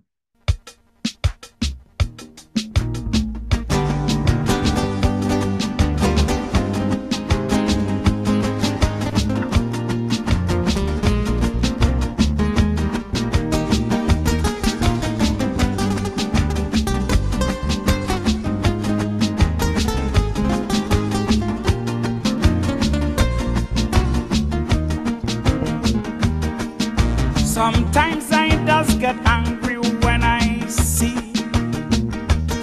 somebody watch an ex-man achievement and declare that that was easy. They don't see all the struggle and all the failure. They quickly form allegiance to toast the winner. But in this life there's a truth, and every tree you see have a root. And it's from way below the surface you bring up your fruit. Now Thomas Edison, the light bulb inventor, This 2,000 times he failed before the bulb could light. And when he reached age 67, a fire cost him 2 million. That's when the studio burned to the ground one December night. But he stood strong, faithful to his craft. And 3 weeks later, released his first phonograph. You see, he had the stuff great men are made of. It's the stuff you could miss unless you look below the surface. I say he had the stuff great men are made of. It's the stuff you could miss unless you look below the surface. Okay, yeah, what else did I say? You look below the surface, you find water. Yeah, man.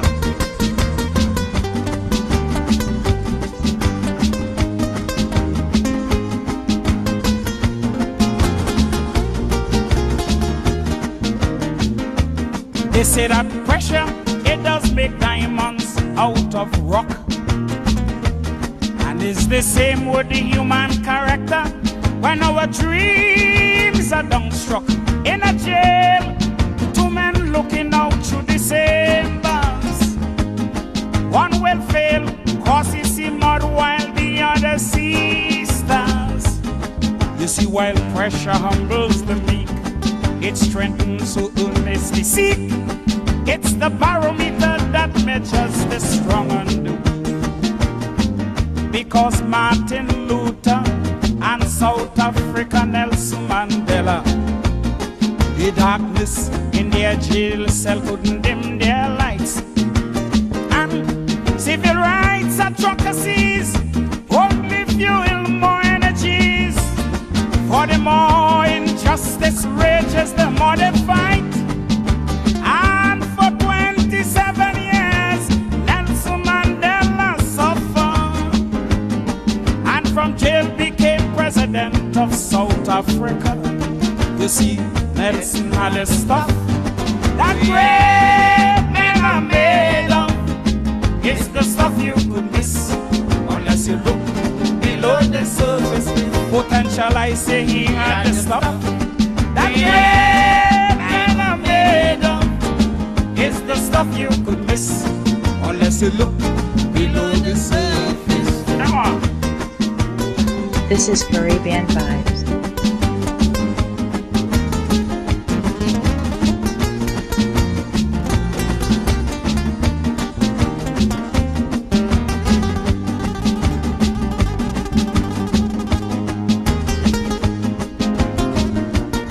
This is Caribbean Vibes. Check any success story, take anyone you wish, and you'll see the road is often littered with blocks and rubbish. But as you clear one hurdle, you will meet another. And as you lift one burden, you'll hit an next gutter. You see, while your progress is slow, your determination must grow. Just affirm and confess the success you already know. Don't you know Elvis Presley was fired by Jimmy Denny? After just one show, he was told, go back and drive truck. And the great Beethoven of music, imagine he was deaf at 46, but that's when he produced his greatest musical stuff. And the great Caruso stood firm by his choice, although his teacher told him you can sing and you have no voice. But he had the stuff great men are made of. It's the stuff you could miss unless you look below the surface. Oh, he had the stuff great men are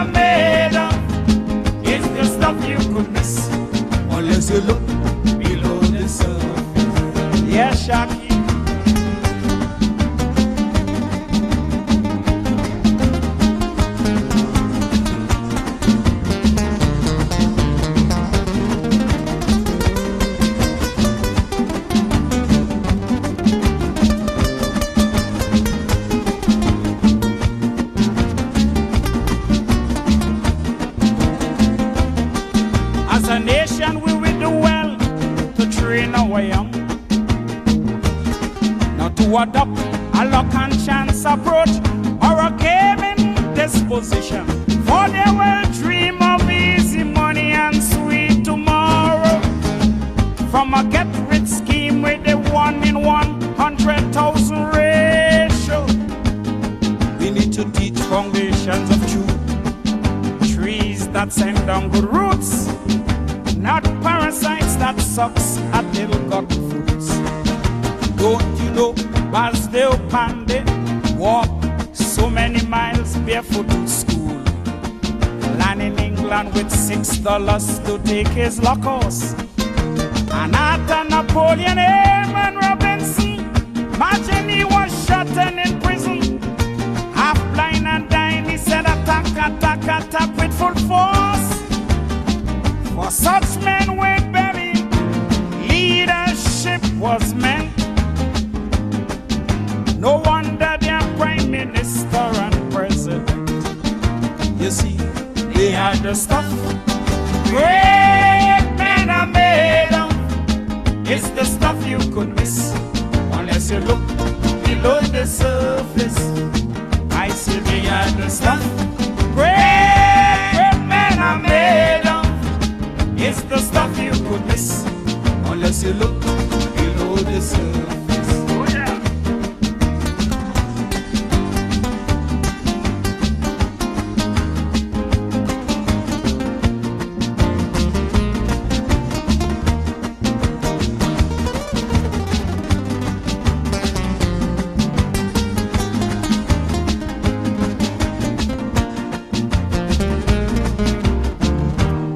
Yes, you got to look below the surface and not just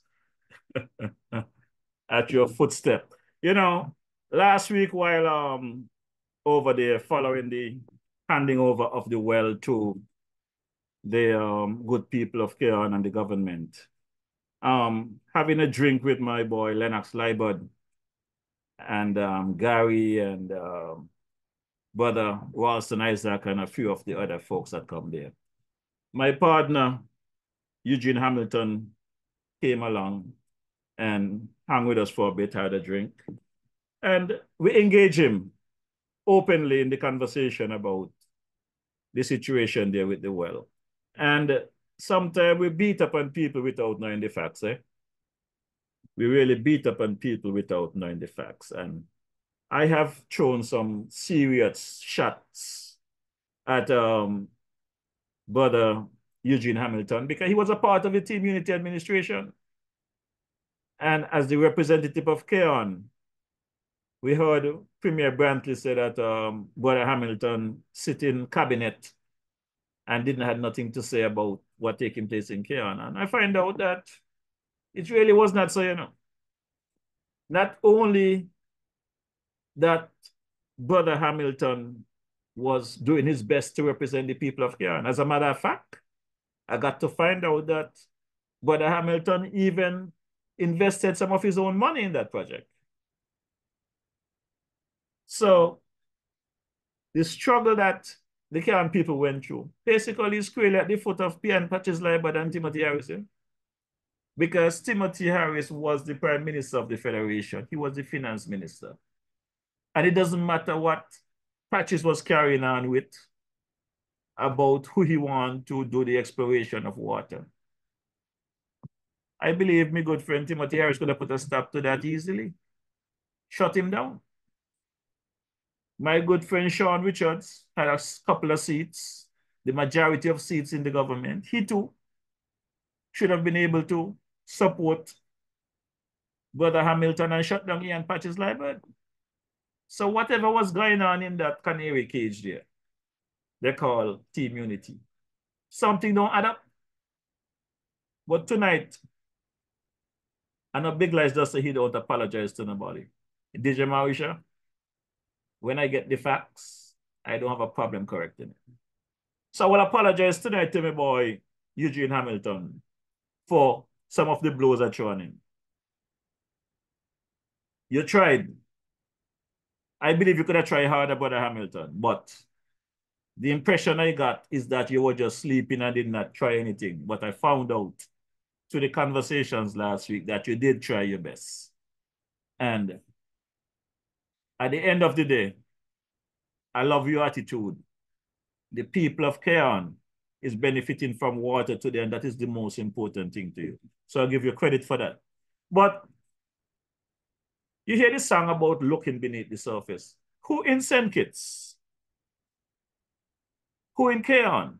Until Bede drill down in that hillside and find water. Who would have think 50 years ago, 50 years later, we would have found water right there at our footstep, right before your eyes. And that's what happened to us as human beings, you know. We don't have any love. We don't have any confidence. Because you got love right before your eyes, but you cannot see it, and it's right there beating down your door, you cannot see it. A good friend of mine and I was having a conversation some days ago. And though I was thinking it, what was said, I laughed to myself. Because the individual said, Marisha, some people look at the book, they look at the cover, but they don't read the book, so they don't know what's inside there. And that is so true. People judge you because somebody tell them this about you. They don't come and see you for themselves. And I thank God for Jabeni and Clemmy, you know. Because the amount of blows I get in my ass growing up here in St. Kitts, unnecessarily, innocently, that gave me the motivation that I don't want to accuse anybody innocently of anything. Let me see them for myself. So I always see things for myself. And I'm always the big man that will come back and say, well, I was wrong about something, if I find it to be different. I was speaking to another gentleman in Sandy Point a couple of weeks ago. And the gentleman said to me, boy, Marisha, you realize something? He said, when you were going to school in Sandy Point, and they give you your work to do in school, in class, when you get the answer to the questions, to the maths correct, what they do, they give you a tick, tell you that you pass. And when you get the wrong answer, they make an X to tell you you failed. He said, let's put that in prospect now. We go into a voting booth to elect a government, to elect a candidate.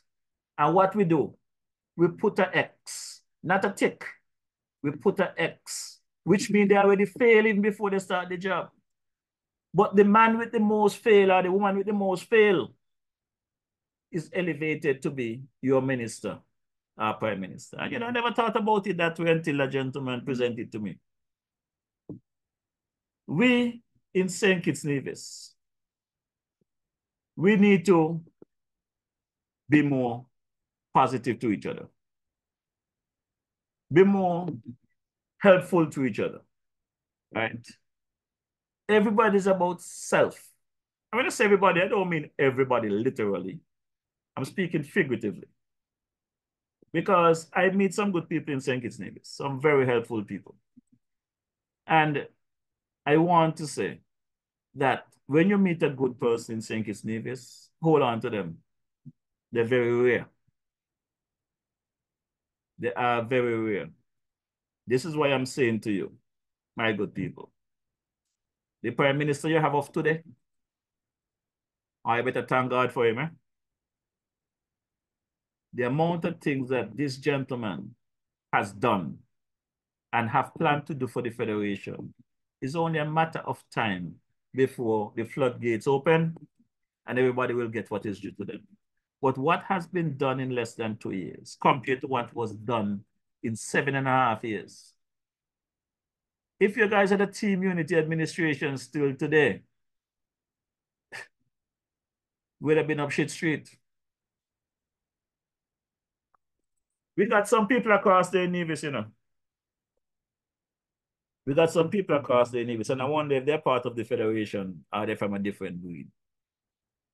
We all heard all the excuse that Premier Brantley gave about why the hospital wing was not done in 2 years, from 2017 to 2019, for the 19 million. Now it's up to whatever million. But you know what the latest thing that Premier Brantley come up with? And it look like some people have it as joke on social media. But it's a serious situation I have in Nevis, you know. Premier Brantley leave the Federation. They say on personal business. Went missing. The incident with the gentleman that needed help across the Nevis, that was flown out to Trinidad. Somebody is telling me, I didn't see it. Somebody is telling me that Premier Brantley is saying that while he was out, prior to him leaving here, I don't know how long he went for, but Premier Brantley is saying that he lost his phone for 2 weeks. So he had no access to social media, no access to Facebook or whatever the case might be. Are you telling me that Premier Brantley was not in contact with his deputy premier while he's out of the country to know if everything is going okay while he's out of the country? That's what you are trying to tell me? And the people of Nevis going to settle for that nonsense. Whether you like it or not, you know, Brother Brantley, one day we're going to have that opportunity to have the conversation. Because you cannot be normal. Premier Brantley, you cannot be normal. You are the best of the best bullshit artists that ever come out of this federation. And the thing about it is that the people of Nevis like it so. They like it so. Because you're still there chiming on and carrying on. But what is amazing is that while some of them over there in Nevis cussing the Prime Minister for not doing enough after he make it possible for this individual to get across to Trinidad for healthcare, nobody cussing the missing Premier. Hear me again. Them haters across the in Nevis that hate Dr. Joe, Prime Minister Joe, for whatever reason, while they are crucifying Prime Minister Joe for his assistance to the family to get that gentleman across to Trinidad and get the care, they gave Premier Brantley a pass. Now, my good people, you know, tonight, I'm not going to go over time because I want you guys to go listen to Premier Brantley. I'm sure he got some kind of story to give you all tonight. But there's a song here that I have to play before the night finish, you know. I have a song I have to play. Because I thought about my boy Controller today. I remember when we had such a loving country. When it comes to crime and violence, there was nothing to sing on that when it comes to our beloved Federation of St. Kitts Nevis. So Controller and Element and them boys just sing about Bosnia and the Middle East and stuff. But today, we at war in our own federation. And the country not war, you know. We at war with each other because of bad mind. Wicked and ungrateful people. Nasty people. And some of the politicians is to blame, you know. Some of the politicians is to blame. Because guess what? When they are campaigning, they give you the number. When you call them, they pick up on the first ring. And they're calling you back within seconds if they miss your call. But when they are elected, you could call, you could WhatsApp. They can't hear you. Their phone not working. They lost their phone for 2 weeks. And if you ask a question, you commit a crime. You are the enemy of the state when you ask them a question. My good people, campaign season's around the corner. DJ Marisha, God willing, will be here with you. I'm going to be able to tell you who I think you should vote for, you know. I will be in a position to tell you who I think you should vote for, because I'm not going to be like my partner, I'll give no report card, you know. I take in my notes. I got my clips. I got my receipts. And when that time comes, campaign season, I blast off. They're going to want to know where I'm coming from. So let's take a quick listen to Brother Controller.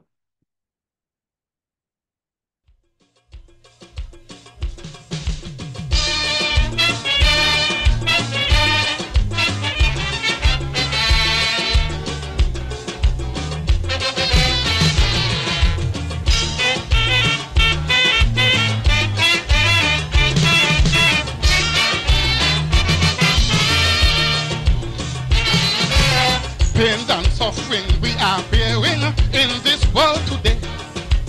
Superpowers just have us waiting day after day. While the poor man suffering, you sit down in Congress negotiating. While hunger and violence in the world still existing, we have a havoc and pure frustration eating our souls. Screaming to United Nations to save the world from this madness. Madness. Madness. He faces the earth. The violence in South Africa, it's affecting the whole world all over with its madness. Madness. The refugees up in Bosnia, a sign of madness all over. I say madness. It seems so sad, like the whole world is going mad. Mad. Real mad.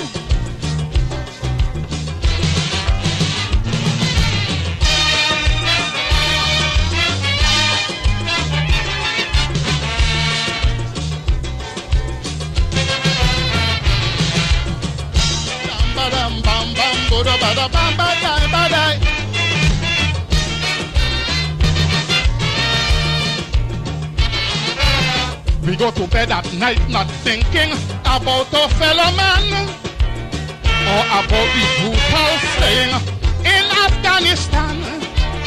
While they ask for ceasefire, you're destroying roads and bridges all over, leaving so many thousand children of war. What disaster! This misery, hunger and agony, tearing their young souls, screaming to United Nations to save the world from this madness. Madness. Madness.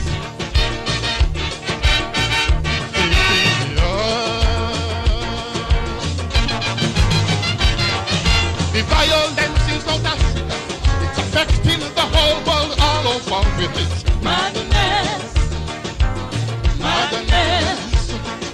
The refugees up in Bosnia, a sign of madness all over. I say madness.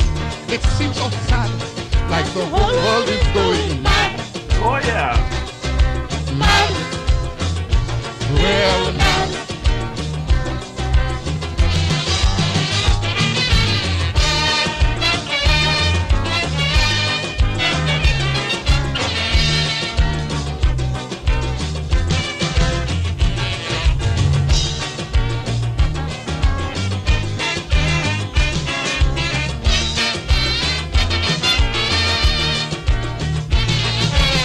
War is senseless and chaotic, affecting young and old. So many hearts just keep on breaking, it's out of control. While they shoot our journalists, you can't sit down here and just accept this. And we need humanitarian aid. It's our business, humanitarian organizations all around the world. Get up now and take some action and save some souls from this madness. Madness. Madness. Affecting the earth. The violence is South Africa. It's affecting the whole world all over. It's madness. Madness. The refugees have been Bosnia. A sign of madness all over. I say madness. It seems so sad, like the whole world is going mad. Mad. Real mad.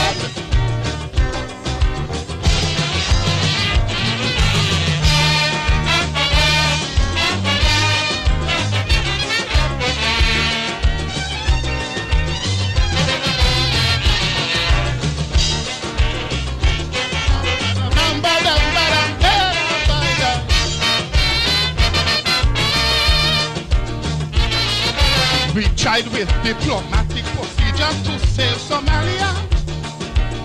Take away the hunger and fear. Sending medical care.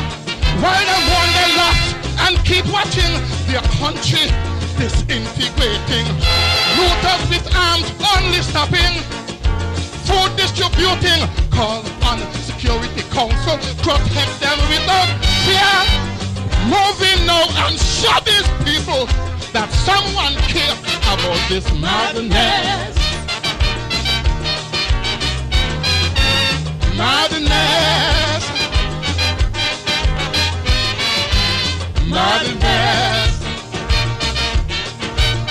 Affecting the earth. The violence in South Africa. It's affecting the whole world all over. It's madness. Madness. The refugees up in Bosnia, a sign of madness all over. I say madness. It seems so sad, like the whole world is going mad. Mad. Real mad.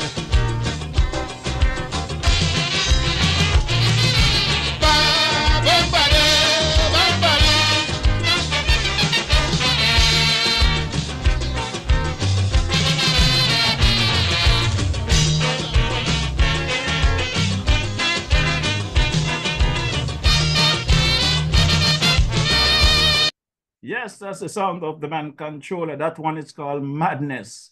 And trust me, the song is so appropriate for this time. Everybody going mad in the Federation of St. Kitts Nevis, one way or the other. But I'm going to drop this final track here before I get into my closing. This one is coming from the late, great, the man Winston So-So, my good friend there. This one is called Too Much Corruption over there in the Nevis Island Assembly. Too much corruption across there. That's what the people say. We're having a problem. Somebody stop them.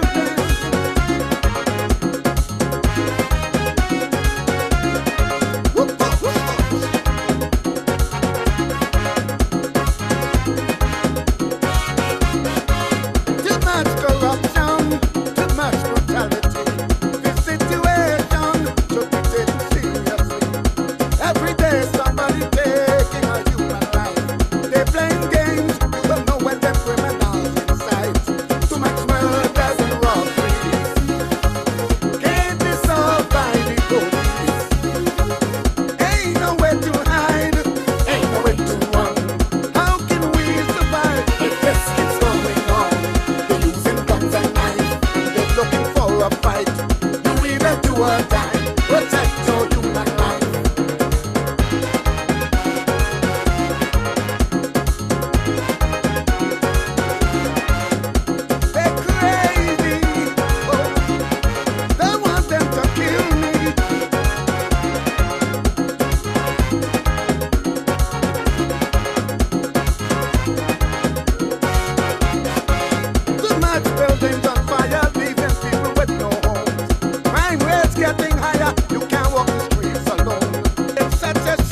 brother Winston Susso ain't nowhere to hide from these mercenaries.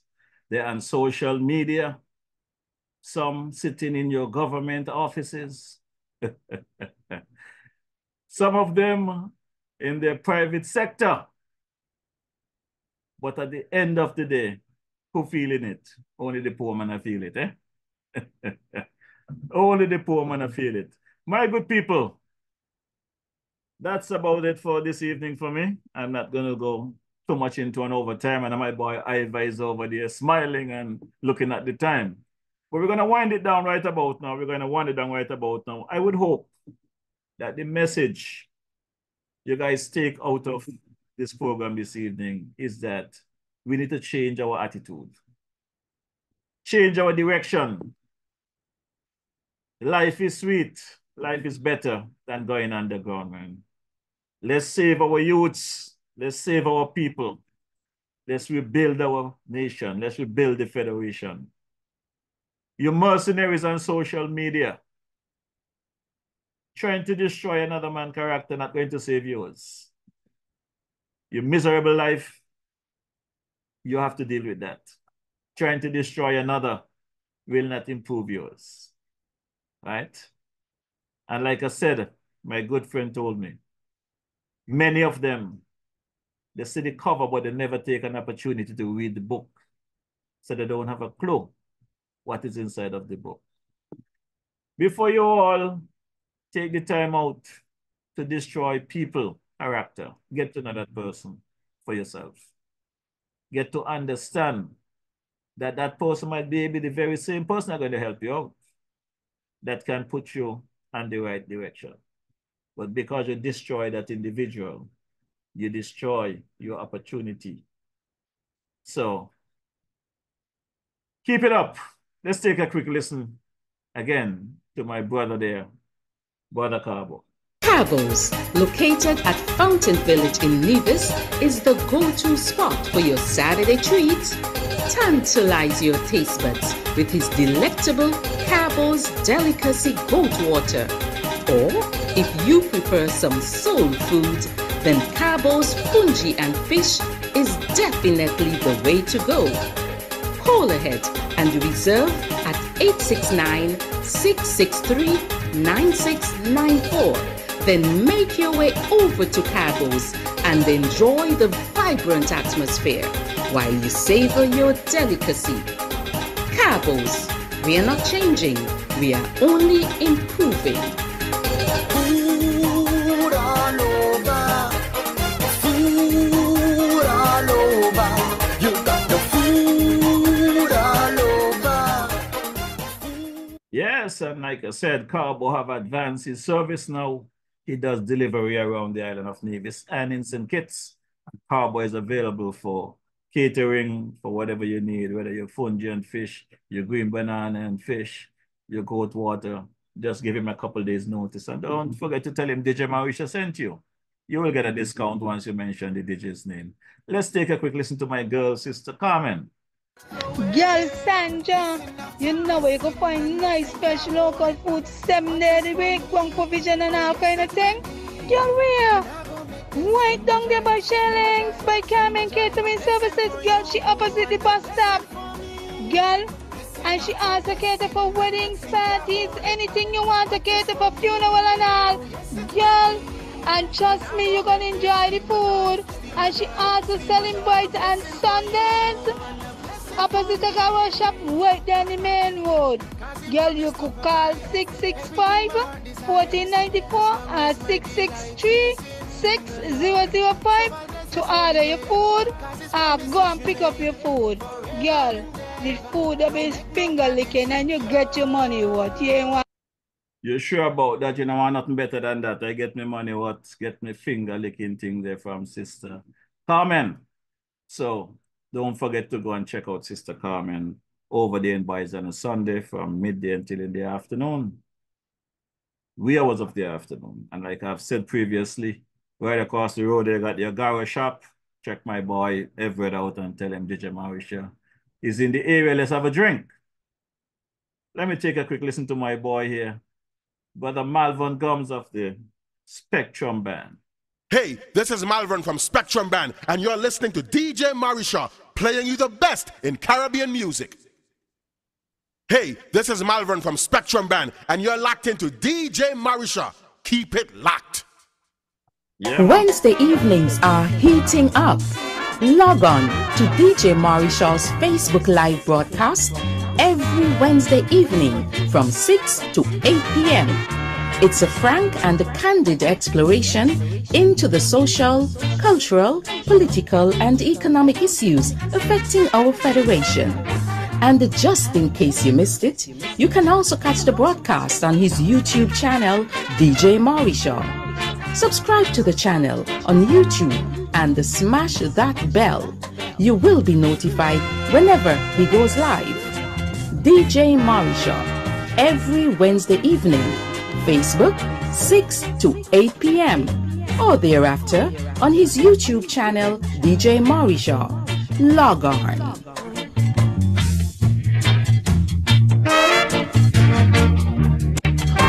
Yes, man. Don't forget to check out the DJ Marisha Experience on a Wednesday afternoon, 6 to 8 p.m. Also, if you're looking for a place to have a party session, you just want to take some pictures, you want a short stay at the guest house, just check out my Uncle Joseph Emmanuel there down at the Garvey's Guest House, the Millhouse Guest House there in Palmetto Point, Trinity, whatever you want to call it, right there in Boys Village. Just let him know that DJ Marisha sent you. And if you're looking for your nice dandan to dress up for your party session, you check out my cousin there, Sister Gloria Hutchinson at Smart Fit.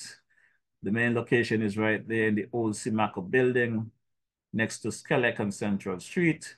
There's also an outlet down there on Cairn Street, just off 4th Street there, across from the gas station. And you also can check out Sister Laura Williams, the wife of the Dancing Commissioner. She has a store as well, a clothing store there in the TDC Mall, right off 4th Street there. Check Sister Laura, tell her DJ Marisha sent you. Also, don't forget to check out my boy there, brother Mike Clark. Michael Clark there, the Jamrock Restaurant in Frigate Bay. Lovely restaurant, lovely cook, lovely chef, lovely atmosphere. Check my boy Michael out. And up the hill, brother Marshall. Haven't seen Marshall in a bit. I have to go and check my boy Marshall and get some grub. You know, lovely chefs. Check them out. You come down to the Newton Young area, check the man Body Slam there. On a Saturday afternoon, you get your chicken wing and your bullfoot and cook up and whatever. They shoot a game of pool and have a drink. Also, you check my boy Malik down there in the lower section of Newton Ground there with pool bar and everything. Lovely food and stuff there as well. And you go across to the Parsons Village. You check the man Ras, the backway bar there. Friday, Saturday, get your cook up your bullfoot, your fried fish, whatever you want. You let Ras know that DJ Marisha sent you.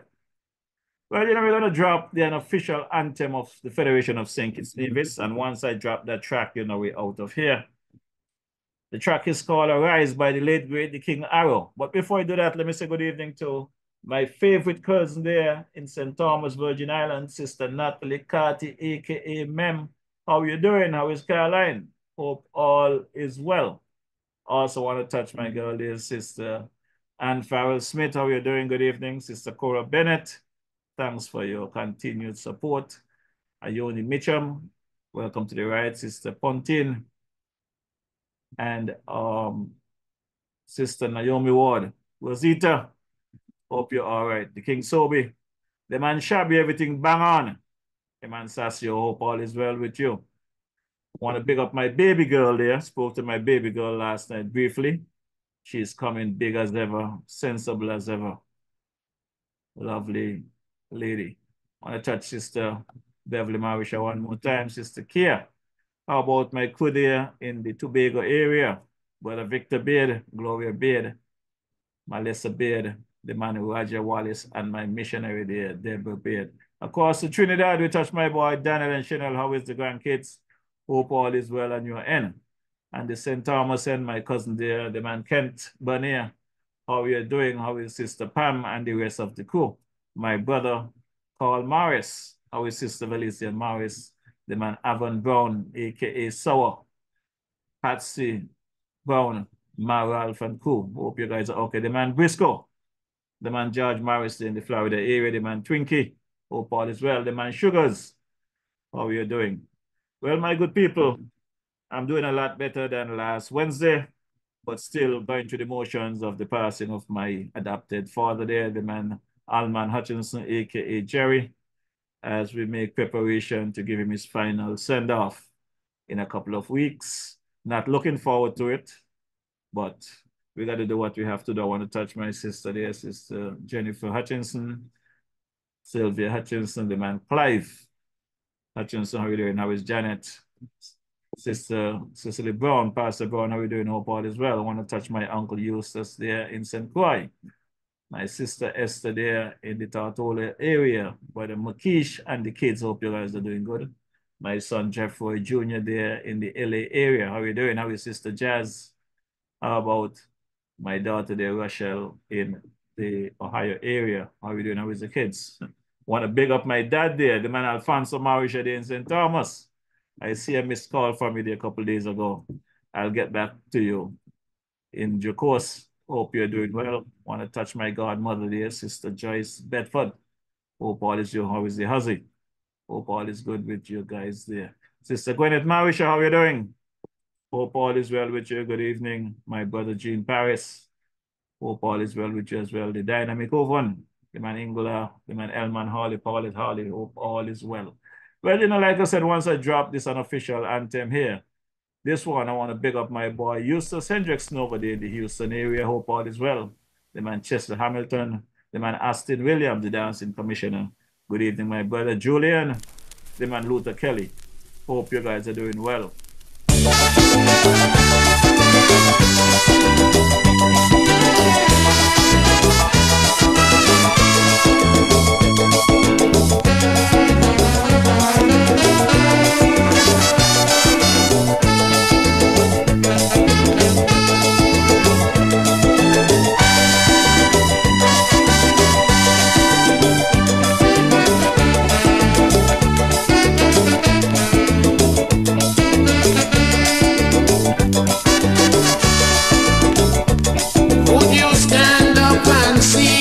Your country dying and never lend a helping hand. Would you see your children's future dwindling, creating much disillusion? Or would we watch on idly, disregarding our self-sufficiency?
unification, building a brand new nation.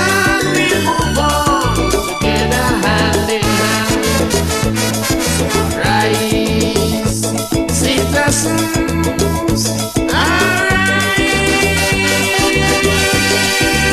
The country is yours, all yours, still yours.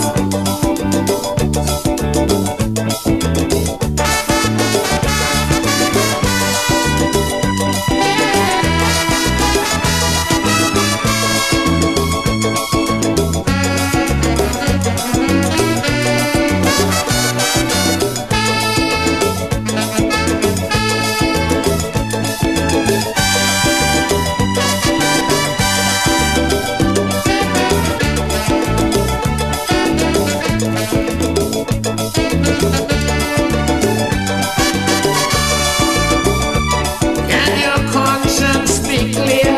Indulging corruption or misusing public office, being accused of unemployment and crimes, or disrupting a citizen's peace. Oh, my country in this harmony, separated politically. Hatred for a brother, cannot love each other. No, I say no, not at all.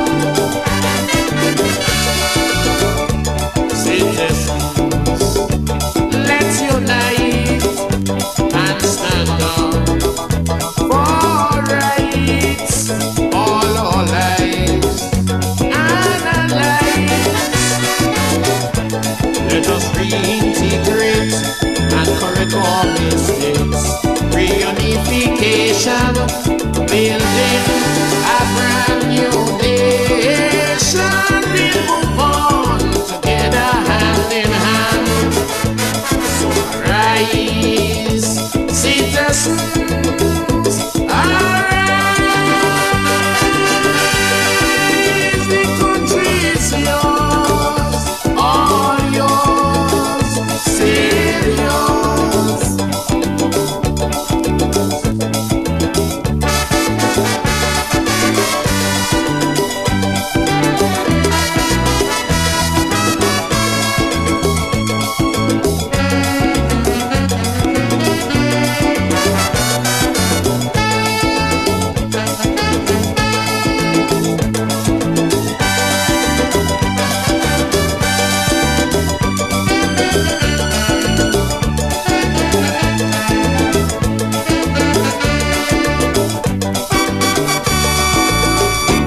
Yes, that's the song of the late, great, the man, the King Arrow.